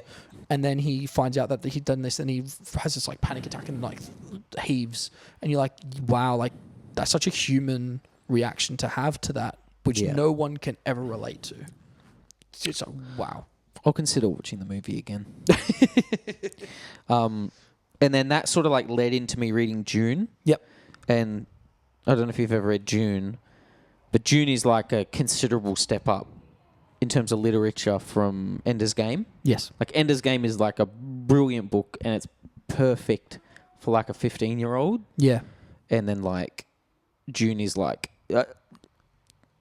it's a decent step up. Like I used to have to like reread whole pages of Dune. I didn't understand what it was saying. Like it was just too dense. Yeah, valid. Yep. Yeah. Yep. And I pulled off watching the first movie for a very long time because I was so bitter about Hollywood. I was so bitter after Star Wars that I don't want to see how these assholes are just going to ruin another my thing. favorite book. Yeah. I don't want a part of it. And like I've never been so happy to be so wrong about something. Like Yes. they did as good a job as you possibly could do, given how much information and how dense the book is. Yep. Those brilliant movies. Awesome films. Yeah, incredible. I'm keen to keep the story going. It's one of those films that, like, for the first time ever with like a trilogy where I'm like, I'm ready for the next one. Like, I want it. Yeah. I'm ready to see more. Yep. I think Marvel's lost that touch, but I think Dune's got it like down pat. Like, they're ready. I've never really been into the Marvel stuff, if I'm honest. Yeah, fair. Not super big on superheroes. Yep. Dune, there's actually like 7 or 8 books, but there's like 4 main ones Yeah, in right. like the original bunch. Okay. There's probably more like 6 or 7 from the original author, but like there's like 4. I feel like there's like 4 core ones. I don't know. Like people will debate and argue, and then there's like another like 3 or 4 books that came out that were written by another science fiction writer and the son of Frank Herbert, and they sort of like wrote them based on like some of the different like notes and paperworks and half finished manuscripts and stuff like that he had written. Yeah, right. But some of the stuff that happens in like one of the later books, the 4th book, God Emperor of Dune. Man, I can't even tell you. You wouldn't believe me if I told you. Oh, right. Okay. I don't want to spoil it for anyone that's never read it, read that book. But yeah, it gets wild.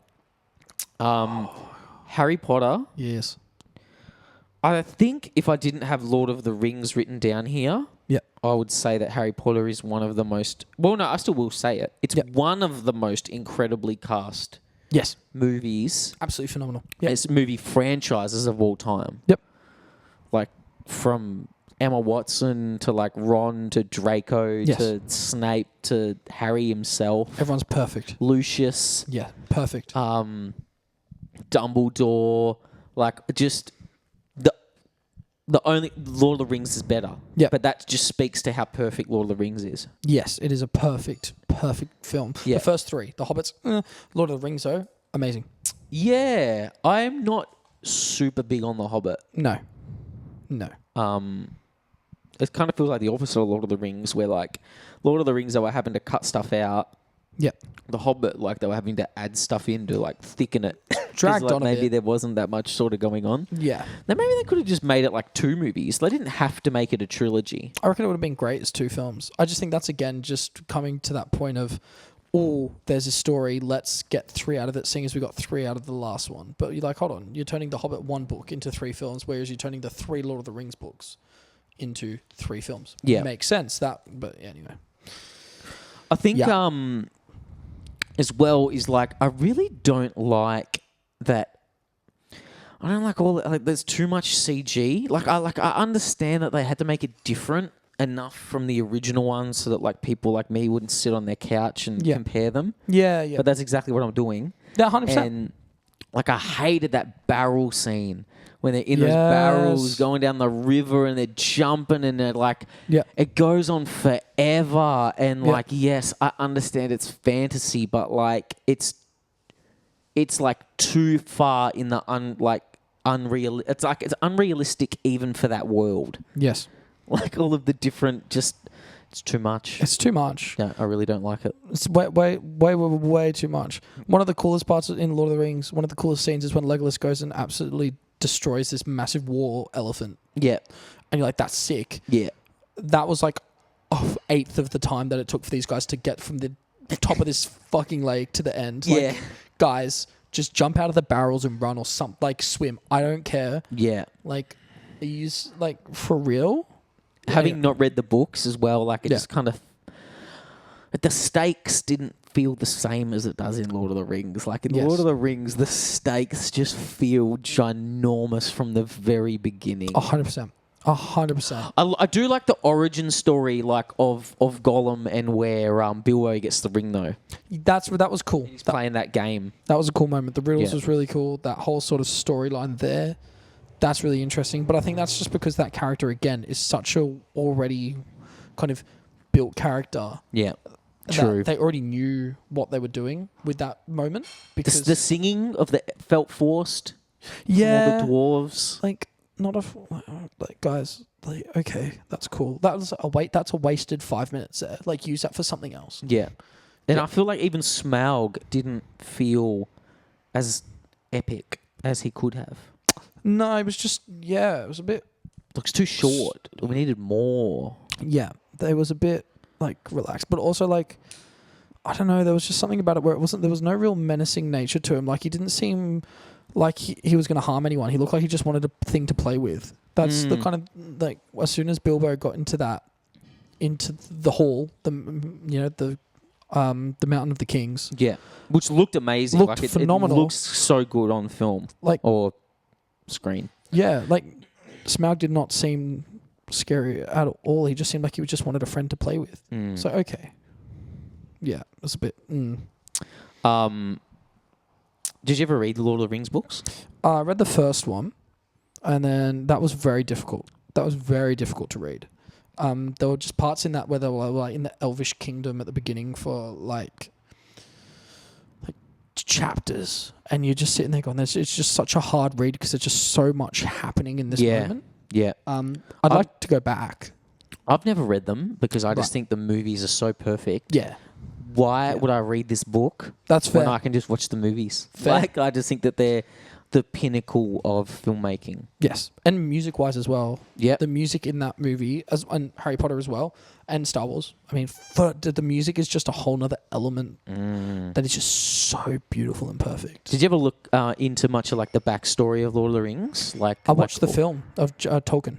Oh, film. cool! Where he like he talks about like the Illuminar and the Ivar and like how the world was created by the gods. Oh, the and Silmarillion. and the fall of like Melkor and Yeah, so the Silmarillion is that another I don't book. know. Is that all that info in there? Is that where it all comes so from? that's the book that talks about before, like, how the world was created. Oh yeah. And that is the book that you can read that tells you all about that. I read that in high school, and that was really interesting because at the end it also teaches you Elvish, Oh, cool. and you can like learn that language. But the whole thing with like Tolkien was like really interesting that a lot of it is based on his experiences in life. So he studied languages, Yeah. linguistics. So a lot of it was creating this language because he'd studied it so much. He was a professor in it, like he was able to create a whole language from his understanding and his reflections, but also his experiences in the war very heavily impacted what had happened. So there's like a scene where Frodo and Sam are like going through this like watery landscape. Yeah, and where they all can the see dead all the- bodies are. their bodies, and that was Yeah. actually a moment that he had in the war, Oh, really? just seeing these dead bodies, and you're like, wow, like that's it's like there's so much there in these films and in these books that came from such like just from someone who obviously had just a mastery of the English language. I think that they're making a new trilogy. I heard this. I don't know if Really? it's true. On the Silmarillion, or I have no idea. Okay, I actually have no idea. I don't even Right. have any more info than that. Right. I'm just sure that I'm sure that I watched a video somewhere yeah. or read something that said that they're making a new trilogy. Oh, that concerns Yeah, what me would that be about then if they were doing that? because I know they've got the Rings of I Power. probably shouldn't be mentioning it without more information. No, that's fine. But 'cause they did the Rings of Power show. Oh, no, I'm not watching that. I'm not watching that. That woke bullshit. Which supposedly about how the rings were forged. No, thank you. Cool. So it'd have to be on the Silmarillion because I know the HBO Harry Potter series is coming out, and they're casting that. They're making a Harry Potter HBO series? Yes. Yep. So, like, they're recasting all my favourite characters? Yep. Or is it completely unrelated? No, they're starting from book 1 all the way through to book 7. Oh, no, I don't think they need to do that. But each I season really is going to think- be a book. A book a season. Keep an open mind, Julian. Keep an open mind. Is So- J.K. Rowling attached to this? I don't know. They may be like producing it to an extent. Oh, no. But from what I understand, they are keeping it as authentic to the books as they possibly humanly can. They better be. And they're also casting only UK. So keeping it pretty much the exact same way that they had gone about casting the original Harry Potter movies. I in just don't want HBO. them to, like, wokeify it. I don't think they will. Like, they'll probably keep it very, very close to the authentic nature Warner of the show. Brothers Discovery is developing a new Lord of the Rings trilogy with the first film scheduled for release in 2026. The first film is titled The Hunt for Gollum and will focus on the character of Gollum. Andy Serkis, who played Gollum, is directing it and starring in it. Oh. Cool. I mean, I trust that. If he's directing it, he'll probably still get Jackson to come in and help. He's two new live action movies. Right. Oh, cool. That's good. So that'll be Smeagol's life. That'll be interesting. His performance in that movie is one of the most underrated and forgotten about masterpieces in the history of cinema.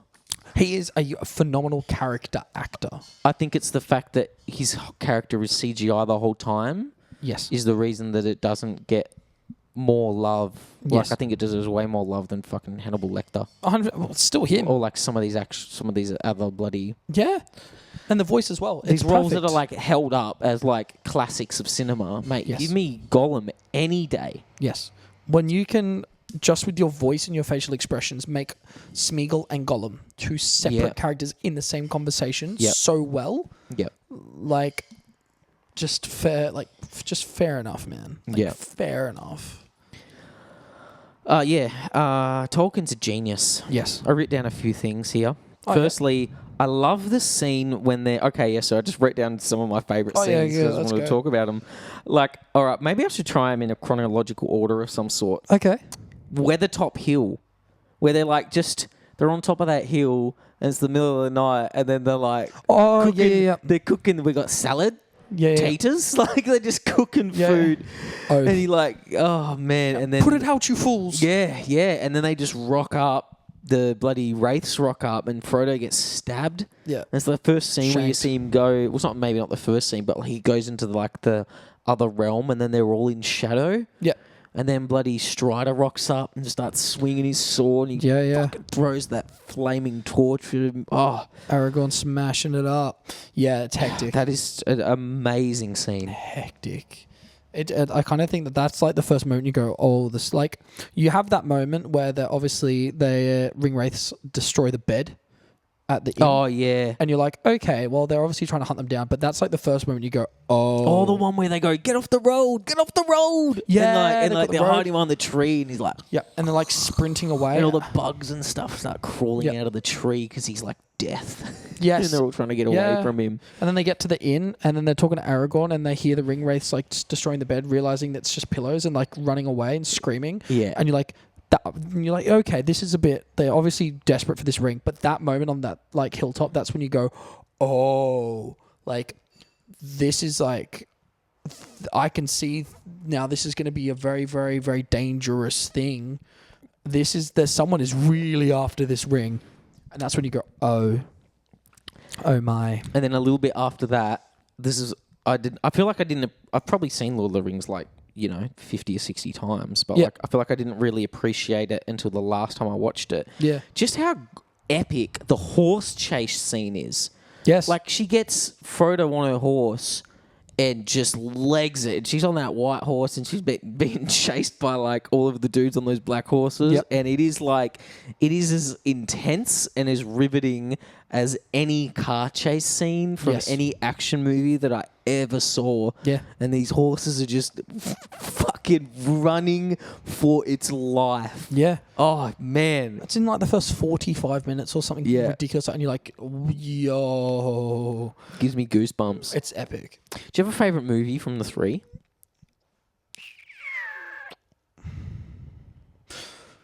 I think the first one was a phenomenal film, but I do think that I was a big fan of the Two Towers. Was it Two Towers? Ding, ding, ding. That is That's- the correct answer. Yeah, that you was- win a prize. I think That's that one was always just my awesome. answer too. I think that like the second movie Yeah. is just the best. It Yeah. must have to do with the battle at Helm's Deep. Oh, like it is just the best battle from like any movie good. ever. So good. It's just like everything comes together in that film to just go wow. And that's like when they first split off and you've got the two separate things happening, but you can see the intermingling of everything and how this affects that. And while Samwise and Frodo go off and they finally meet Gollum and bump into Gollum, you finally see that storyline unfolding. And you see Gandalf like coming back as the White, meeting the twins, Merry and Pippin, and you're like, wow, this is just the most intermingled story. But they've got that like he's running with that like the bad guys like running with that torch trying to get into that hole. Yeah. They just blow the whole wall up. Yeah. Oh, yeah. Wild. Oh man, what about when when they finally get into the mines of Moria, Yeah. and Pippin knocks over that bloody fucking tin down the well, and it just falls, and everything and comes just out. all of this silence, just like Yeah. Yeah. it just keeps going. Typical. Merry and Pippin, man. typical. And then and then Gandalf just going, you shall not pass, mate. Like, Yeah. you don't understand. You are not getting past me. Like, Yeah, I just feel bad because you see him when like they knock down this thing down the well, and Gandalf just goes, "Oh, why did we bring them on this thing?" And then this big ass like demon rocks up, and he's like, "That's all right, I'll save you all again. Yeah, you get, yeah, all right. See you later. Run, you fools. Bye." And you're like, "Bruh." and then I love the scene in the third movie when they're climbing the stairs. Just everything with Sam and Frodo and Gollum as they're Yes. climbing the stairs. Yeah. And Gollum fucking throws the elvish bread off the side. Oh man! Dude, devious And then bastard. Sam leaves. Like Frodo makes Sam leave. Yeah. Because he doesn't believe him. Yes. And then he's climbing down, and then he finds the elvish bread. Oh my god! Yeah. Amazing. And they're climbing when the wraiths come, and they're all just like they're up on the side of this giant hill, and there's just all of these Wild. all of these orcs and stuff, just like, oh man, it's insanity. It's such a beautifully done film. Yeah. There's nothing quite like it cinematically. That when a movie can hold up for the amount of years that it does, and no one sits there and goes, "Wow, the CGI looks terrible" or anything like that. No, but like, they just they- appreciate the yeah. film. That's when you know it's great. It's just the height of casting, like Yeah. perfectly cast. Uh-huh. The height of the CGI. Yep. The height of costumes. The landscape. Like there's no element of that movie that's not a 10 Yeah. Well, like of any of them. Elijah Wood. There's a big story about him being like, because they weren't casting in the US for these roles, they were casting the UK. It was all England casting again Oh, okay. because Elijah Wood's American. Well, so is Viggo Mortensen, isn't he? Yeah. Yeah. I think so. But he was asked directly to do it. Yeah, he was a late one because he was a late that one. original guy wasn't working out. No. And they asked him and they wanted him and he said no, but they were like, fuck, come on, please, please, please, please. But Elijah Wood went in his own time and got a dialect coach to do the British accent and then filmed himself in costume and sent the tape without being asked and just said, I heard you're auditioning for this. I just want to crack, and sent it. And that was like, I'm reaching out for this opportunity and taking it. Yeah. And if he hadn't have done that, we wouldn't have had Elijah Wood. And I think Elijah Wood was just the right Frodo. Oh, yeah, The perfect absolutely. Frodo. Yeah, absolutely. And it's just like all these little things just happening in like sequential, like Aragorn when he like kicks the helmet. Like it's just a well-known fact that when he kicks the helmet after finding out that Merry and Pippin are dead, which they're not, and he kicks it across the field and screams in agony, drops to his knees, and then does that He scene. broke his toe? He broke his toe. Yeah. And he just kept going and he did his whole thing and you're like, bruh, man, if it was a modern movie, those guys would have broken their toe and gone, health and safety, like, come and check toe, please, broken. Yeah. And you're like nah. Leo when he smashed that glass in Django Unchained. Oh, great moment. Yeah. But it's like, obviously, you know, I don't recommend anyone to, you know, if you're doing your very first film ever, to break your toe or like, you know, cut your hand open with the glass and keep going. Like, but like, no one else would have done these things that these actors had done for these roles. They just wouldn't have. I wanted to find out what the name of it's Weathertop Hill is where Frodo gets stabbed, but I was looking that up. And it was just like, and that's why I wrote down that Tolkien's a genius, because when I looked that up, it was even dated. Like, it had like the Lord of the Rings date. It was like 3061 of that era. Yeah, right. Well, there like, you go. You know, I'm like, wow, like just the depth of information in this story. He's hectic. Is it's nuts. There's a whole god system as well. Like within this like world, which is just insane. Would you ever do screen acting? Is that like an interest of yours? Like being so into theatre? I mean, a lot of actors do have theatre backgrounds that make their way into screen. Yeah, I mean, like if the opportunity ever arose, I mean, like everything that I try to like live by, I'd go, yeah, like let me give it a go. I don't think I'd be any good at it, but obviously it's something you work towards, and it's not something I've started working towards. But like, what makes you think you wouldn't be good at it? Oh, I just think it's one of those things where you've got to. I think being on a camera is so different to being on a stage in so many ways. Yeah, that I just don't think it just translates so perfectly. I think it's just a whole nother skill set that you've just got to learn. Like anything, it's just a whole nother skill set. But it will start with character.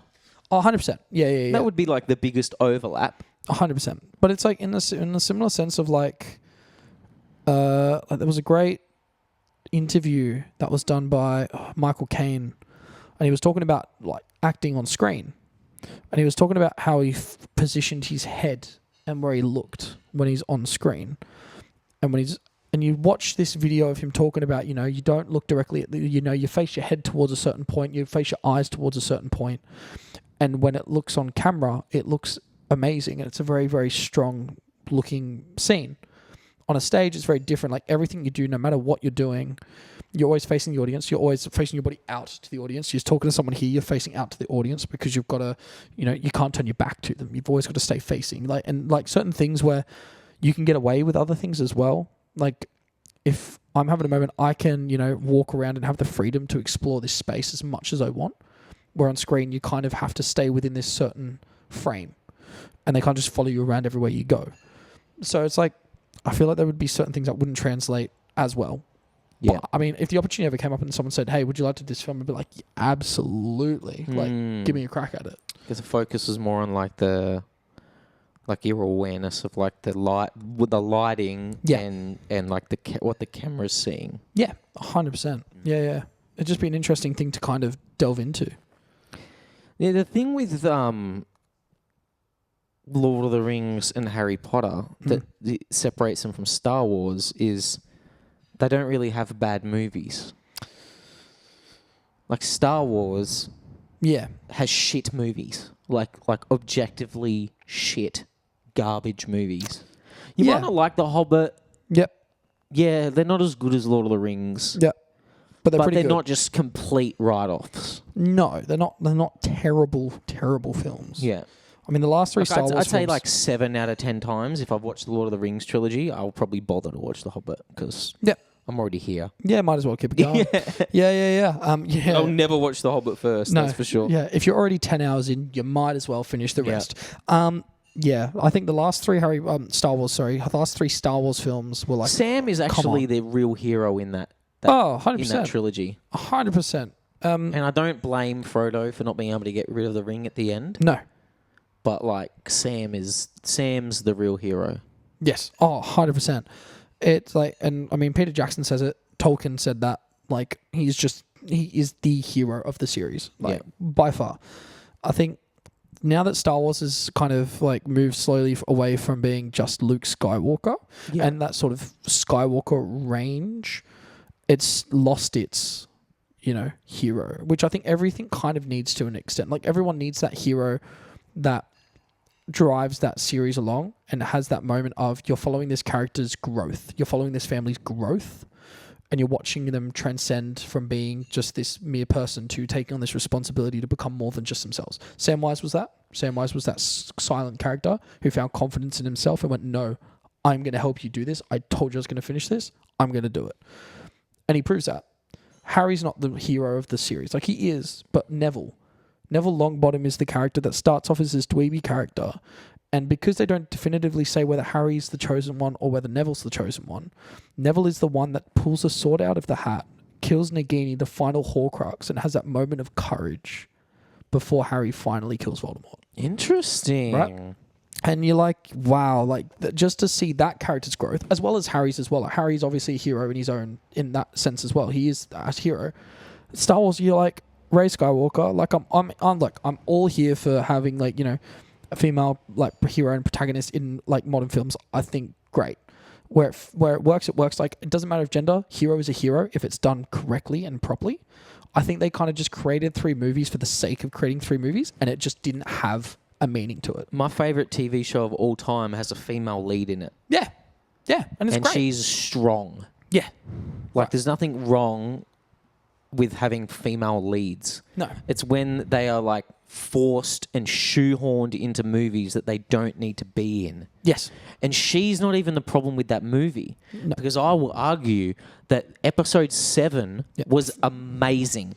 Yeah. And episode 7 pretty damn good. left us all wanting more. Yep. When like Luke turns around at the end, Yep. mate, you name a Star Sick. Wars fan that wasn't like on This the is verge of the tears. best Like, shit it was ever. just like, Yep.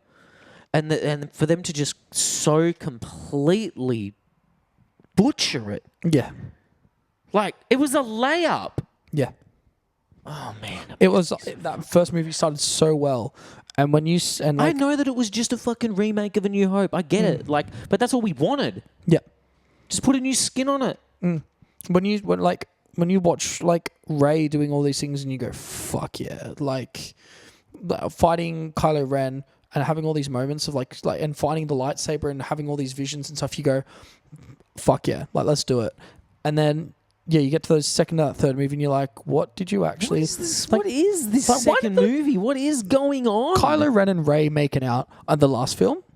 I'm just like, why? And the Emperor coming out of nowhere? Are you kidding me? Like, chill out. And Luke Skywalker dying because he like shared his. Because he can be bothered anymore. And you're like, bro. And even Luke, like Mark Hamill's kind of talks shit about the films as well. And you're like, you know what? Valid. You built this empire. And then these last 3 films Disney have put together. But they've also proven that they can make good shit, because Mandalorian's first season was absolutely... Like, I thought the first season of Mandalorian was great. It's you can't put the toothpaste back in the tube. No, yeah, true. We can't just forget what's happened. No. If they make any more films, I'm going to be incredibly worried. You ever they will. well-being. Don't you worry. They Oh, will. yeah. They will try. They will try. You ever see Andor? I'm too fearful.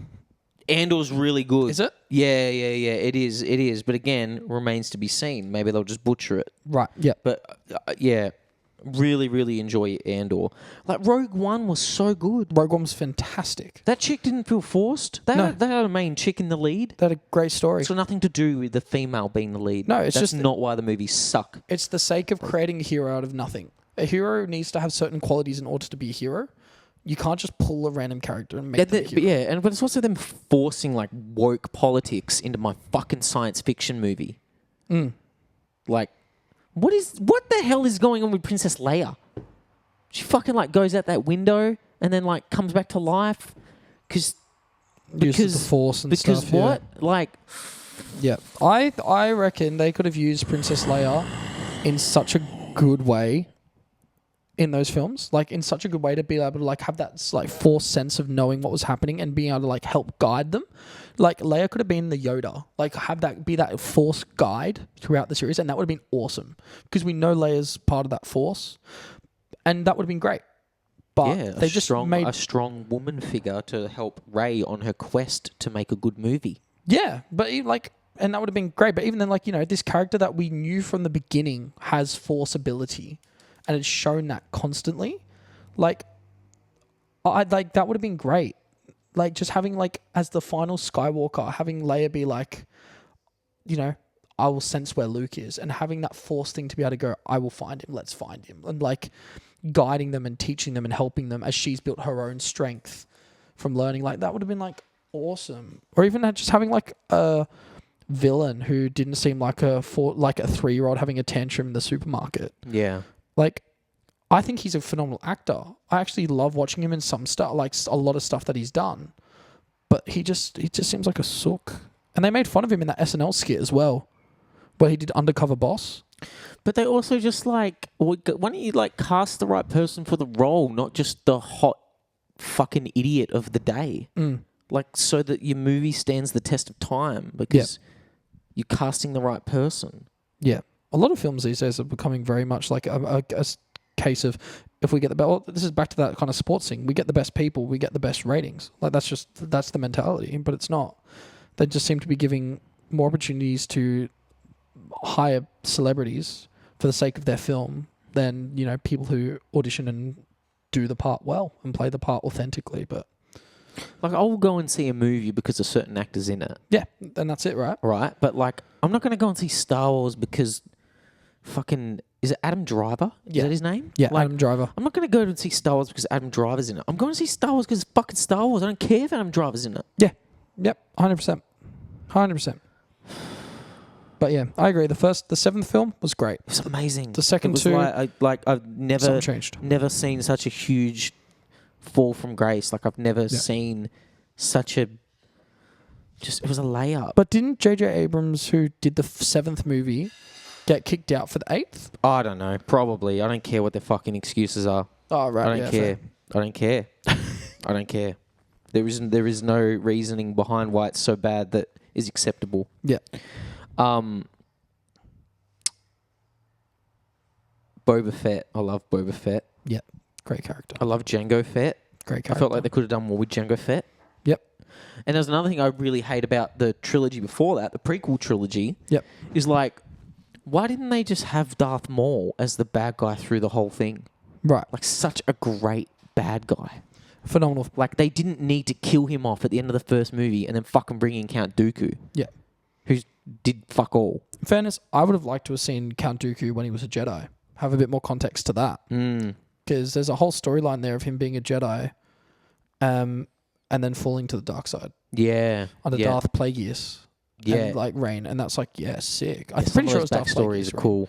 And that's really cool. Like, go into that. Like, Darth Maul, like, is a great, but, you know, they could have shown a bit more about the dark side and how the dark side developed as well over that period of time. Yeah. Like, those three films, again, great films, awesome films, but No, they're not great films. they're not great films. I thought they were good films. They're good. I don't know, because I think, again, for at least for my age group, when I watched it, it was like, I loved Jar Jar. And so many the people, other day at work, I don't know if you were there, yeah, but like, we watched the entire the entire prequel trilogy, Yeah. but it was just the scenes that Jar Jar was in. oh, sick, yeah. It was amazing. He's so good. I It's love like he's in the wrong movie. It's like everything else in the movie was getting in the way of the real movie, which was Jar Jar.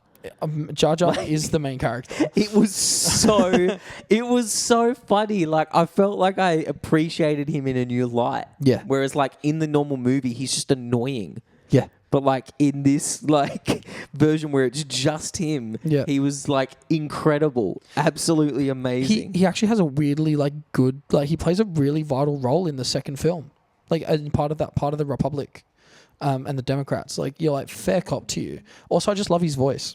I think it's so much fun. No one else agrees with me, but I think he's just got the most enjoyable little voice ever, which I sometimes I like to pretend like I can impersonate, but I'm not going to do that here because that's embarrassing for everyone involved. Yeah, okay. Probably a good probably idea. for the best. But I don't know. And Hayden Christensen got a lot of hate, but I think he played it so well. He was alright. I like He was Hayden good. Christensen. He was not the problem with those movies. No, but there was like, when he recently came because he was part of the Obi-Wan series, Oh yeah. and he did a big thing at Oh yeah. the That was comic. I knew there was another Star Wars thing. I was forgetting Yeah, about. and like he did I don't know if it was Comic-Con or something, but he came and did an interview on a panel, and he saw all the applause he was getting because he got so much hate for years. He actually like cried as he was getting all this applause because he'd never had the applause. Oh really? He only ever got hate. Yeah, That's a video. Yeah, there's like you can watch him like he just starts like tearing up, and you're like, Well, that's I actually heard so that emotional. That kid that played Anakin in the first series. Yeah, Lloyd something Lloyd. Yeah, he's actually Prison. in Jingle All the Way. Yeah, he's in prison. Really? Yeah, he got put in Yeah. jail. Wow. Apparently, yeah, his life really went to shit. Yeah, he peaked at 11. Well, I think it must have messed him up. Like Probably, just getting bullied at school and like, probably. yeah, not good. Yeah, Being the most famous kid in the whole world. I mean, it stuffed Macaulay Culkin up for a hot minute. Yeah. He's come good, but I don't know if he has. he seems to be doing all right. Oh, I don't think. know. I guess I don't really know him. He's got his wife, kids. He looks so much different to what he did. You know, he Yeah. had like the long hair. He's like skinny face, and Is he happy? he looks a lot better. Yeah. Yeah, but you know, it's not about It's Wow, I'd love to see that video of Hayden Christensen. It's actually it's really emotional to watch. Yeah. Love like that him in like him in Revenge of the Sith when he just Yeah. goes full evil Anakin. Yeah. Like I wrote down like the darkness of it. Yeah. Like it was so good. I loved how dark it was. It could have been Yes. even darker. Yes. But they made it dark. Yeah. It could have been darker, but it was just I don't even mean that as a criticism. I just meant it as a fact because like those movies felt so toned down, Yeah. Yeah. like compared to what they could have been. Yeah. But man, when he goes like that, just Revenge of the Sith is amazing. It's an amazing Such a movie. good It's the best movie of the prequels, Yep. and it's worth putting up with the shit parts of the prequels just to get to that end. Yeah. It's just like this mad plan that Emperor Palpatine had. Yeah, Just all like the pieces come together, and it's like one of those films as well where it's like I love films where the bad guys win and you watch the heroes fall because it's not just Oh, the same yeah. arc all the time. like the end of Rogue One. yeah. And there's a really good movie called where that exact thing happens. It's called Arlington Road. Right. Yeah, it's got Jeff Bridges in it, and it's got Tim Robbins in it. Okay. Spoiler alert. I've already ruined it. But like, I think Jeff Bridges is like a university lecturer on counterterrorism, Right. and his new neighbor is Tim Robbins, and you slowly start to understand that Tim Robbins' family and himself are like domestic terrorists.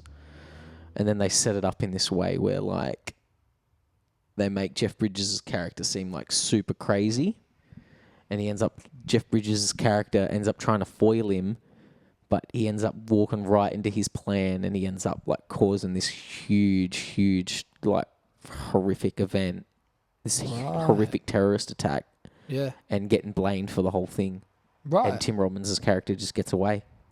And Jeff Right. Bridges' character gets blamed as being like he was bitter because his wife wasn't. Anyway, Yeah. just it's Yeah. it was like the first movie I ever saw where it was like that, where it was like Wow. bad guy gets away clean and blames good guy, and Yeah. good guy goes down as evil. Yeah. It's Not a lot of those movies. It's not, but it's nice when it works out in such a way. Because I mean, what the Revenge of the Sith ends with Anakin being burnt and his legs cut off and being turned into Darth Vader. Padme dies giving birth to the twins, and then Luke gets given to the uncle and aunt, and Leia gets given to the whatever, I can't remember his name now, but on Alderaan. And you're like, it's such a devastating ending. Jedi Council's gone. Everything's like destroyed. Yoda's like run away. It's such a devastating ending, but it's also like it sets up the next three so well. Yeah. And you can just see the pieces coming into place so beautifully. And it's not a good guy's victory. You realize that the whole last those three movies you just watched, all about the rise of the Sith, Yeah. which is mind blowing. They could have made the droids look more formidable. Yeah, look, they didn't seem too scary. They could have done more and given them better aim, but that's neither here nor there. Yeah, well, it's the Yeah. same with the Stormtroopers, isn't it? Yeah, yeah. Do you have a favourite Harry Potter movie? I feel like it's The Prisoner of Azkaban. Yeah, that was pretty sick. It's such a good meme. I don't know if I've ever shown it to you, but I have to find it. Now that I know that you're such a big Harry Potter fan. Yeah. Where it's just about like Ron Weasley realizing that like, oh, I've been jerking off in front of a 40-year-old rat man. Oh, yeah. Peter Pettigrew. Yeah. Oh man, the meme that had it was so funny. Is like, think about it, Dude. Yeah, it's man, bugger. I've been jerking off in front of a 40-year-old rat man. Bro, no one. There should have been a whole movie on the therapy sessions that Ron had after that moment. Yeah, that would have been wild. And what about that age gap between Padme and Hayden Christensen? I mean, I don't blame Hayden Christensen. No, no one does. What's Padme thinking? Padme's thinking Bit of a cougar. Yeah. Like, this little kid that she met when he was 9. 9, I'm pretty sure is how old. How old was she? I think 14, 15. No way. No, I think she was probably older. She was like 16, 17. She was like at least in her mid-20s. No, I think Padme was meant to be quite young. Like, I don't believe it for a second. But yeah, that was a bit of it. That was a bit of an age gap. That's yeah. But I mean, you know what? Hey, it worked out. They had some kids together. What happens in space? They got married. Stays in space. Yeah, we leave it at that. We leave it at that. Yeah, they did get married. They did get married. End of the Clone Wars. Man, what about like Hermione ending up with Ron? Okay, What's the deal with that? look? There's some debate on that. There's debate. There is. What is there to be debate? There As is if it's not debate. factual. Well, no. Well, that's the problem, right? It's because it is what happened. I mean, like there was a lot of like fanfic going on about Draco and Hermione Yeah, that's more my speed. ending up together, or even like Harry and Hermione to an extent. I think we all kind of thought that was going to happen because he's the chosen one. Yeah. Oh, you'd never know. It could be Neville. Could be Neville. Do you actually think it could be Neville? Well, they don't definitively say, do they? Because they were both born on the same day. Voldemort doesn't seem to think it's Neville. Yeah, but there were multiple kids born on that day, right? Because there was that particular day that the prophecy said the kid born on this day will be, your end. But Neville was born on the same day as well. So he never actually was told who it was. He just went to Harry's house to kill him, to stop the prophecy. Yeah, But Harry was saved, and by love. by love. But it doesn't say it's definitively Harry. No one that's not like 100%. Yeah, it was. No one says that. No one says it in the book. No one says it in the film. You don't. Okay. I mean, it's kind of implied, isn't it? I mean, no, but I mean, Movies. The whole franchise is called Harry Potter. like it is called Harry Potter, and it does follow Harry's story. But at the same time, is that like Harry Potter? It is a nice little wrench to throw into the whole thing, though. It is a little wrench, but and in the same token, is Harry's the one that destroyed Voldemort, but when you think about it, anyone could have destroyed Voldemort. The only reason Harry was so particular and so special was because Harry was also a Horcrux. There was a part of Voldemort's soul in Harry. That's why he could speak to snakes. Doesn't that make him the chosen one as much as anything else does? Like, Neville's not a Horcrux. But technically speaking, Neville was the reason why Voldemort's last Horcrux, Nagini, was killed and what made Voldemort mortal. Okay. Well, it might not be true, but there is the argument that, Neville killed the last Horcrux. Neville killed Nagini. In terms of the things that they both went through, Neville's parents were crucified by Bellatrix Lestrange and have got no memories of it, and now in the hospital, like Wizard's Hospital, in Mungo's, and Neville's parents are. Yeah. So they were crucified. So he lives with his grandmother. But they're not dead. They're not dead, but they don't remember. They've got their brains. I like how dark the Harry Potter movies get towards the end. Oh yeah, They kind of get darker and darker. Like, they start off very youthful and magical, and yeah, the darkness side of it are kind of just undertones. yes. But then it becomes more and more overt Yes, as the movies go on. it's a big part of the directors as well. I mean, each director was so different. Chris Columbus, who did the first couple, You wouldn't even know that they're different directors. no, it was done very it well. flows together so well, each movie. There's not Like often if you change like fucking stupid dumbass Star Wars, like normally you change directors and it like might pull you out of the experience a bit. Yeah, it does. But I mean, there's different composers, different directors for like multiples of those films. It's like 4 different composers in Harry Potter. John Williams did the first 2.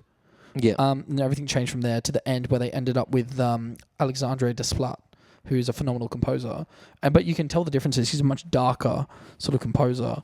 But the very first director who did Harry Potter did a lot of comedies as well, which is why the first 2 were slightly humorous. Yeah, they in are. their nature. They're great. And as it got darker, They're you get almost light-hearted. they are like 100%. Like even the small little quote, like what Hermione's quote, I'm gonna go to bed before you 2 do something. It's another Wingardium stupid idea. Leviosa. Yeah, Not but it's like- Wingardium Leviosa. before you get us killed or worse, expelled. Yeah. Like, okay, all right. But like, that's just like the humor of them was great. And then, towards the end where it's like, not my daughter, you bitch. Dead. And you're like, fucking, let's go Molly Weasley. But it's like, it changed so much and adapted so much over the time. But that's what's so cool about it, is it kind of grew with the people watching, which was so fun. Yeah, I like the story of Snape being in love with Harry's mum too. Yeah. You think that he's like out to get Harry. Just trying to whereas, help like, him. really he's not. Yeah. That was such a good twist. That was beautiful. And like, I remember because my parents, when the very last film came out in cinema, my parents made me a deal when it was like first getting done. They said, right, we will buy you tickets to go watch it in Gold Lounge if you read all the books first. Cool. And I went, Ma, bring it on. So I read them.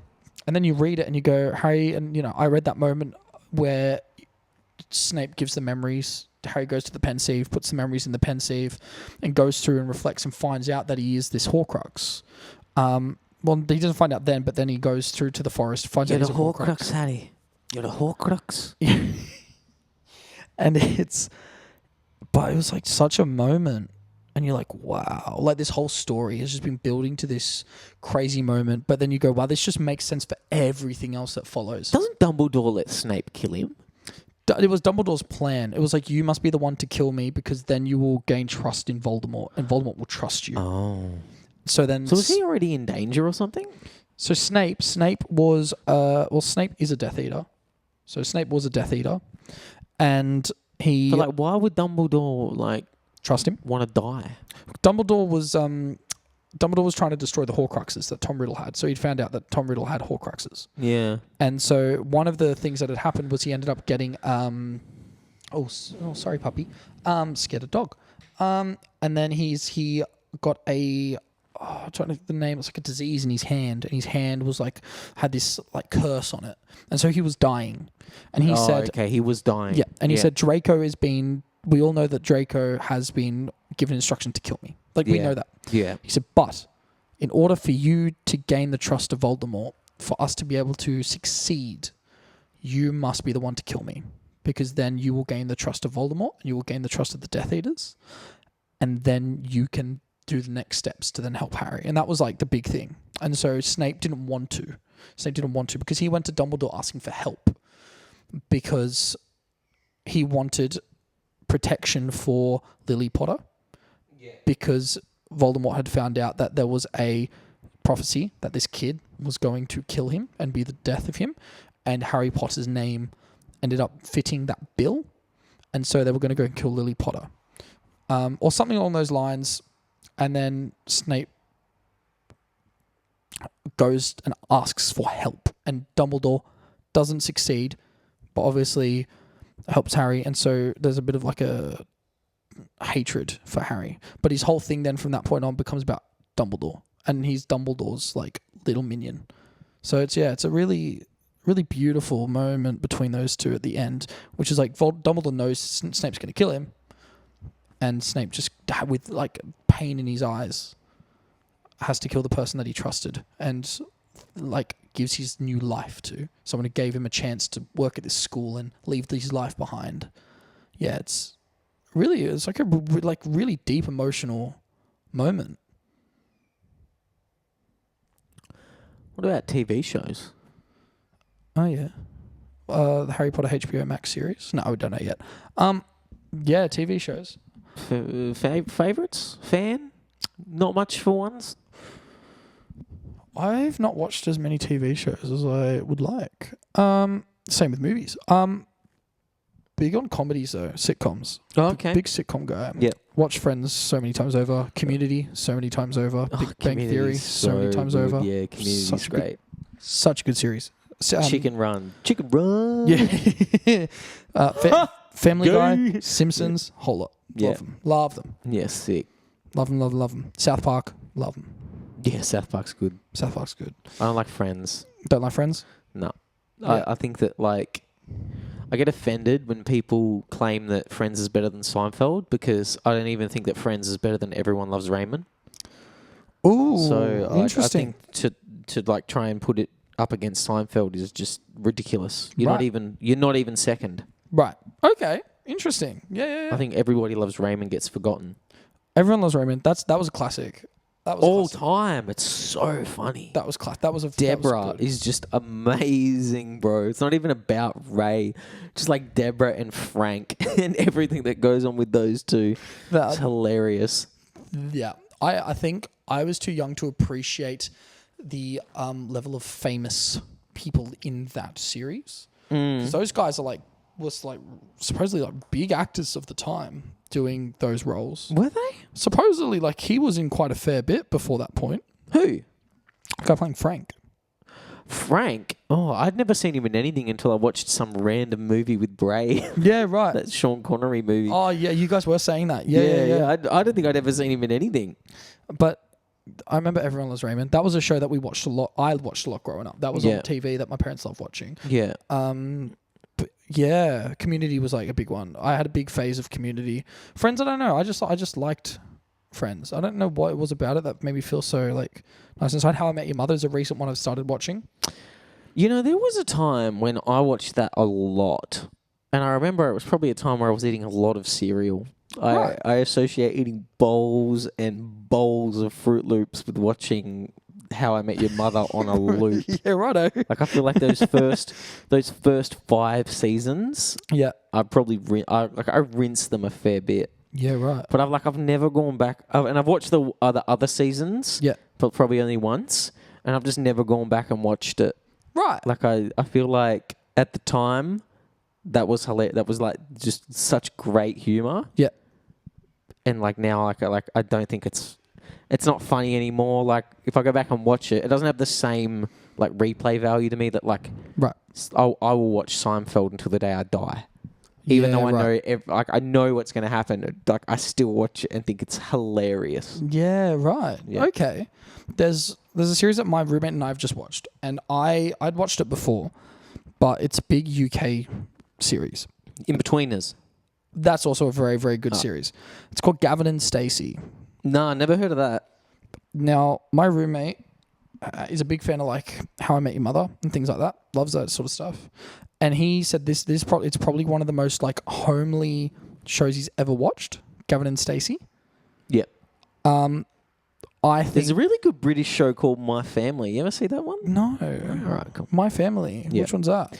It's like it is like it's like a British sitcom, Yeah. but it like kind of feels like it's a bit more for like it's not exactly for kids. Not in terms of it being rude, but like it's Right. like it's more of like an adult's sitcom.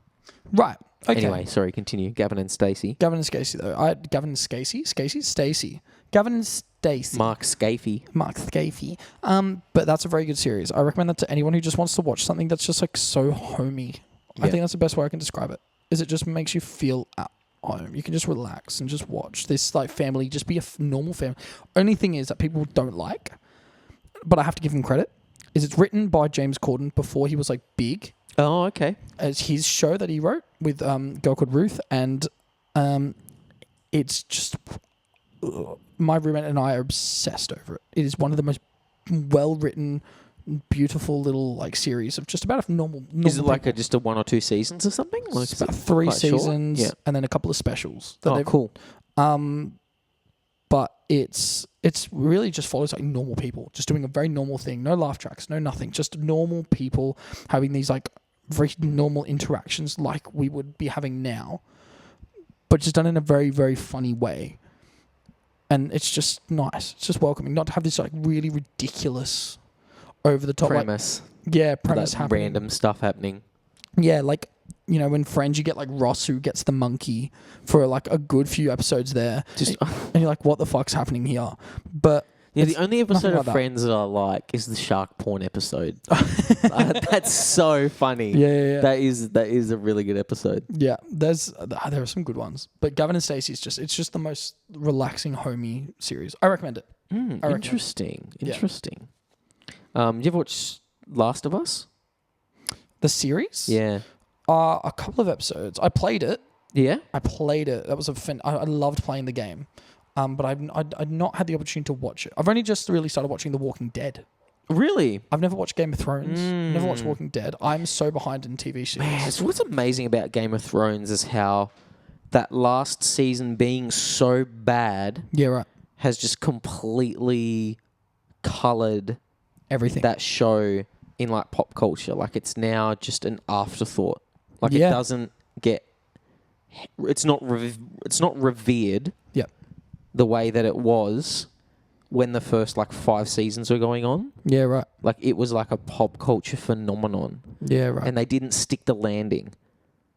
See, that's And it's amazing how like Just ruins it. Them not it's amazing how them not sticking the landing has just made everything that happened beforehand just like yeah, right. so what. See, that's wild. See, Yeah. if I would ever watch it, I'd watch until the last series and then I'd just read the book. Yeah, I feel like would be what I'd do. I wouldn't bother with the last series. But I got put off it really quick because I remember watching. I can't remember how long ago it was, but I remember watching an episode or like a part of an episode. I watched Joffrey's death. I watched that, so yeah. I didn't even have the hatred for the guy. I just heard him be a little bit annoying and then watched him die. Yeah. But then I remember that, like, somewhat through an episode, there was like a sex scene. But I was watching with my parents, Oh, okay. so Nice. this started happening. I went, I'm going to go and play video games in my bedroom. I will see you later. Goodbye. And that was that. So yeah, yeah, Awkward. pretty much. Especially when you're like a young teenager. That's not exactly the thing you want to be watching with your parents. No, it's not. No. So that was not the vibe. There's a really good show that I like. My favorite show is called Silo. Right. And it's like an Apple TV show, and it's basically just Okay. about a bunch of people that are like trapped in this silo, and they don't know why. I Right. mean, they think they know why, but like, yeah, they've been trapped in this silo for like 200 years, and they think that it's like, you know, like the world outside isn't livable, Right. and you don't know whether it is or it isn't, like, you know. Yeah. And yeah, it's just this. It's amazing. It's just the most amazing show. Yeah, yeah. And Severance is a show I've started watching recently. Okay. That one's done by Ben Stiller, Right. and that's about these people that like basically their brain has kind of like been circumcised. So like when they go into work, and when they go into work, they go up in this elevator, and they basically have no memory when they're in the outside world. They have no memory of what happens inside their work, and then in work, they have no memory of what happens outside of work. So they don't have any memory. They don't have any memory of going back and forth. They're basically, they get this operation, and then they're severed. Their personality is like completely split. That's wild. Yeah, I know. It's crazy. What a crazy concept for a show, right? That's almost freaky enough to be like, I could see that being like 200-300 years down the track where we're like somewhat yeah. like split. Yeah. Yeah. 'Cause And that's it's really funny as well, weird. because obviously it's not a comedy, Yeah. but Ben Stiller's making it. So like it does have there's a very humorous side to it, but then it's also Right. quite like horrifying in a certain way. Yeah. And there's just this like there's like a hint of uncomfortableness throughout it, Yeah. That's freaky. because it's such an unusual premise. See, that's freaky as. Yeah. Because that's like the separation of like science fiction and fantasy. Yeah. Is that idea that with science fiction, it is our real world and things in our real world that we can see actually happening. Yeah. And that's creepy. And it's what makes science fiction so creepy. That seemed like something that like these little Elon Musk chips would have you doing, chucking a chip in your head and being like, I'm at Manny's Music, I saw guitars, and then leaving Manny's Music and having no memory. Yeah. No memory. Yeah. Wild. Because I think there's a part of us that would all like to do that, right? Like we'd like to shut our brain off and just not think about like work life. Oh, I'm sure they could sell it to us really, really good. It wouldn't take And then much. like both sides of their personality Yep. is trying to like unlock Yep. the mysteries of what's going on because there's something not right about what's happening, but they don't Yeah, know. right. And like both sides are trying to communicate with each other, but they sort of can't. And then, Right. yeah, that's a really good show. So it's not that they have no it's not that their memories just split into two. It's the fact that they even so they don't even know that their memories are splitting. No, they know. Oh, so they know it's split, Yeah. but they don't know what their life is like. Either They way. don't have any memory of what's Right. happening. So like Okay. with the work version of themselves Yeah. is just the work version of themselves, and it's always the work version. Yeah. So they could Doesn't be have any awareness of like who they are, their family, Right. their upbringing. There's no memory at all. So they could be like hypothetically married to someone at work and have no clue. Exactly. That's That's- exactly what could be happening. That's weird. That's just weird. Yeah. Yeah. Wow. Okay. Yeah, it's nuts. That's odd. I might have to write that down. Yeah, it's That a good, sounds wacko. that's a good one. Yeah. Okay. All right, bro. We've been chatting here for like 3.5 hours. That's hectic. It's dark outside. It The promised tree is lit up.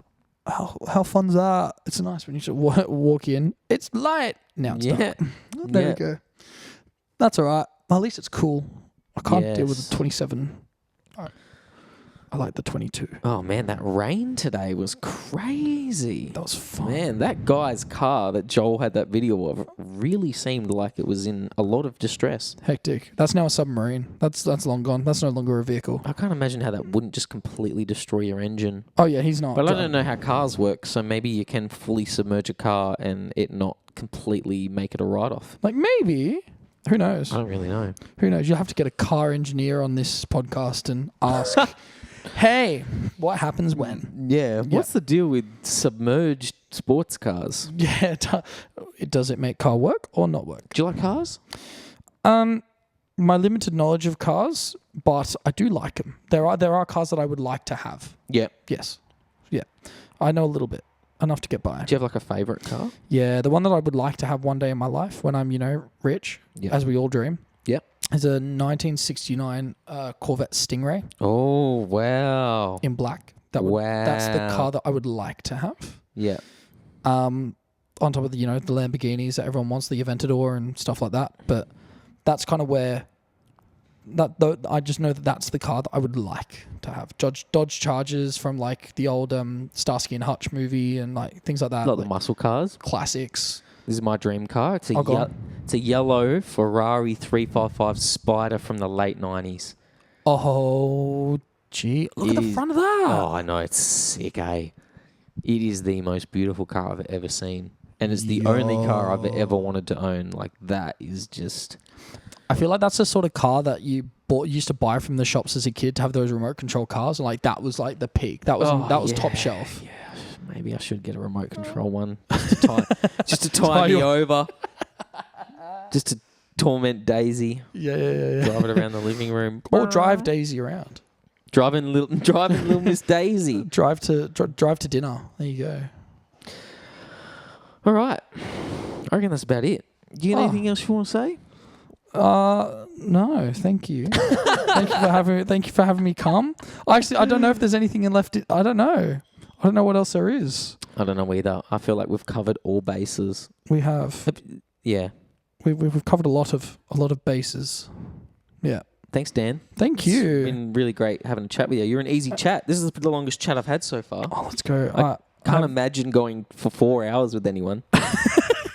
I have been told I don't know when to shut up. So that's yeah. That plays pretty well into my. Yeah, I'm going to stop now. All right. Thanks, ladies and gentlemen, for sticking with us this long. And good on you if you made it to the end. Yeah, I fair love play. you very much. See ya. Bye. Wow. Apology accepted, and this is something that I think we've all learned from. Everyone makes mistakes. You look around in society all the time. We just hope that our mistakes don't leave permanent scars. And I think things that you make mistakes and learn from become real positives in your life. We do things with a lack of judgment sometimes, but when you learn from those, I think they can improve your life.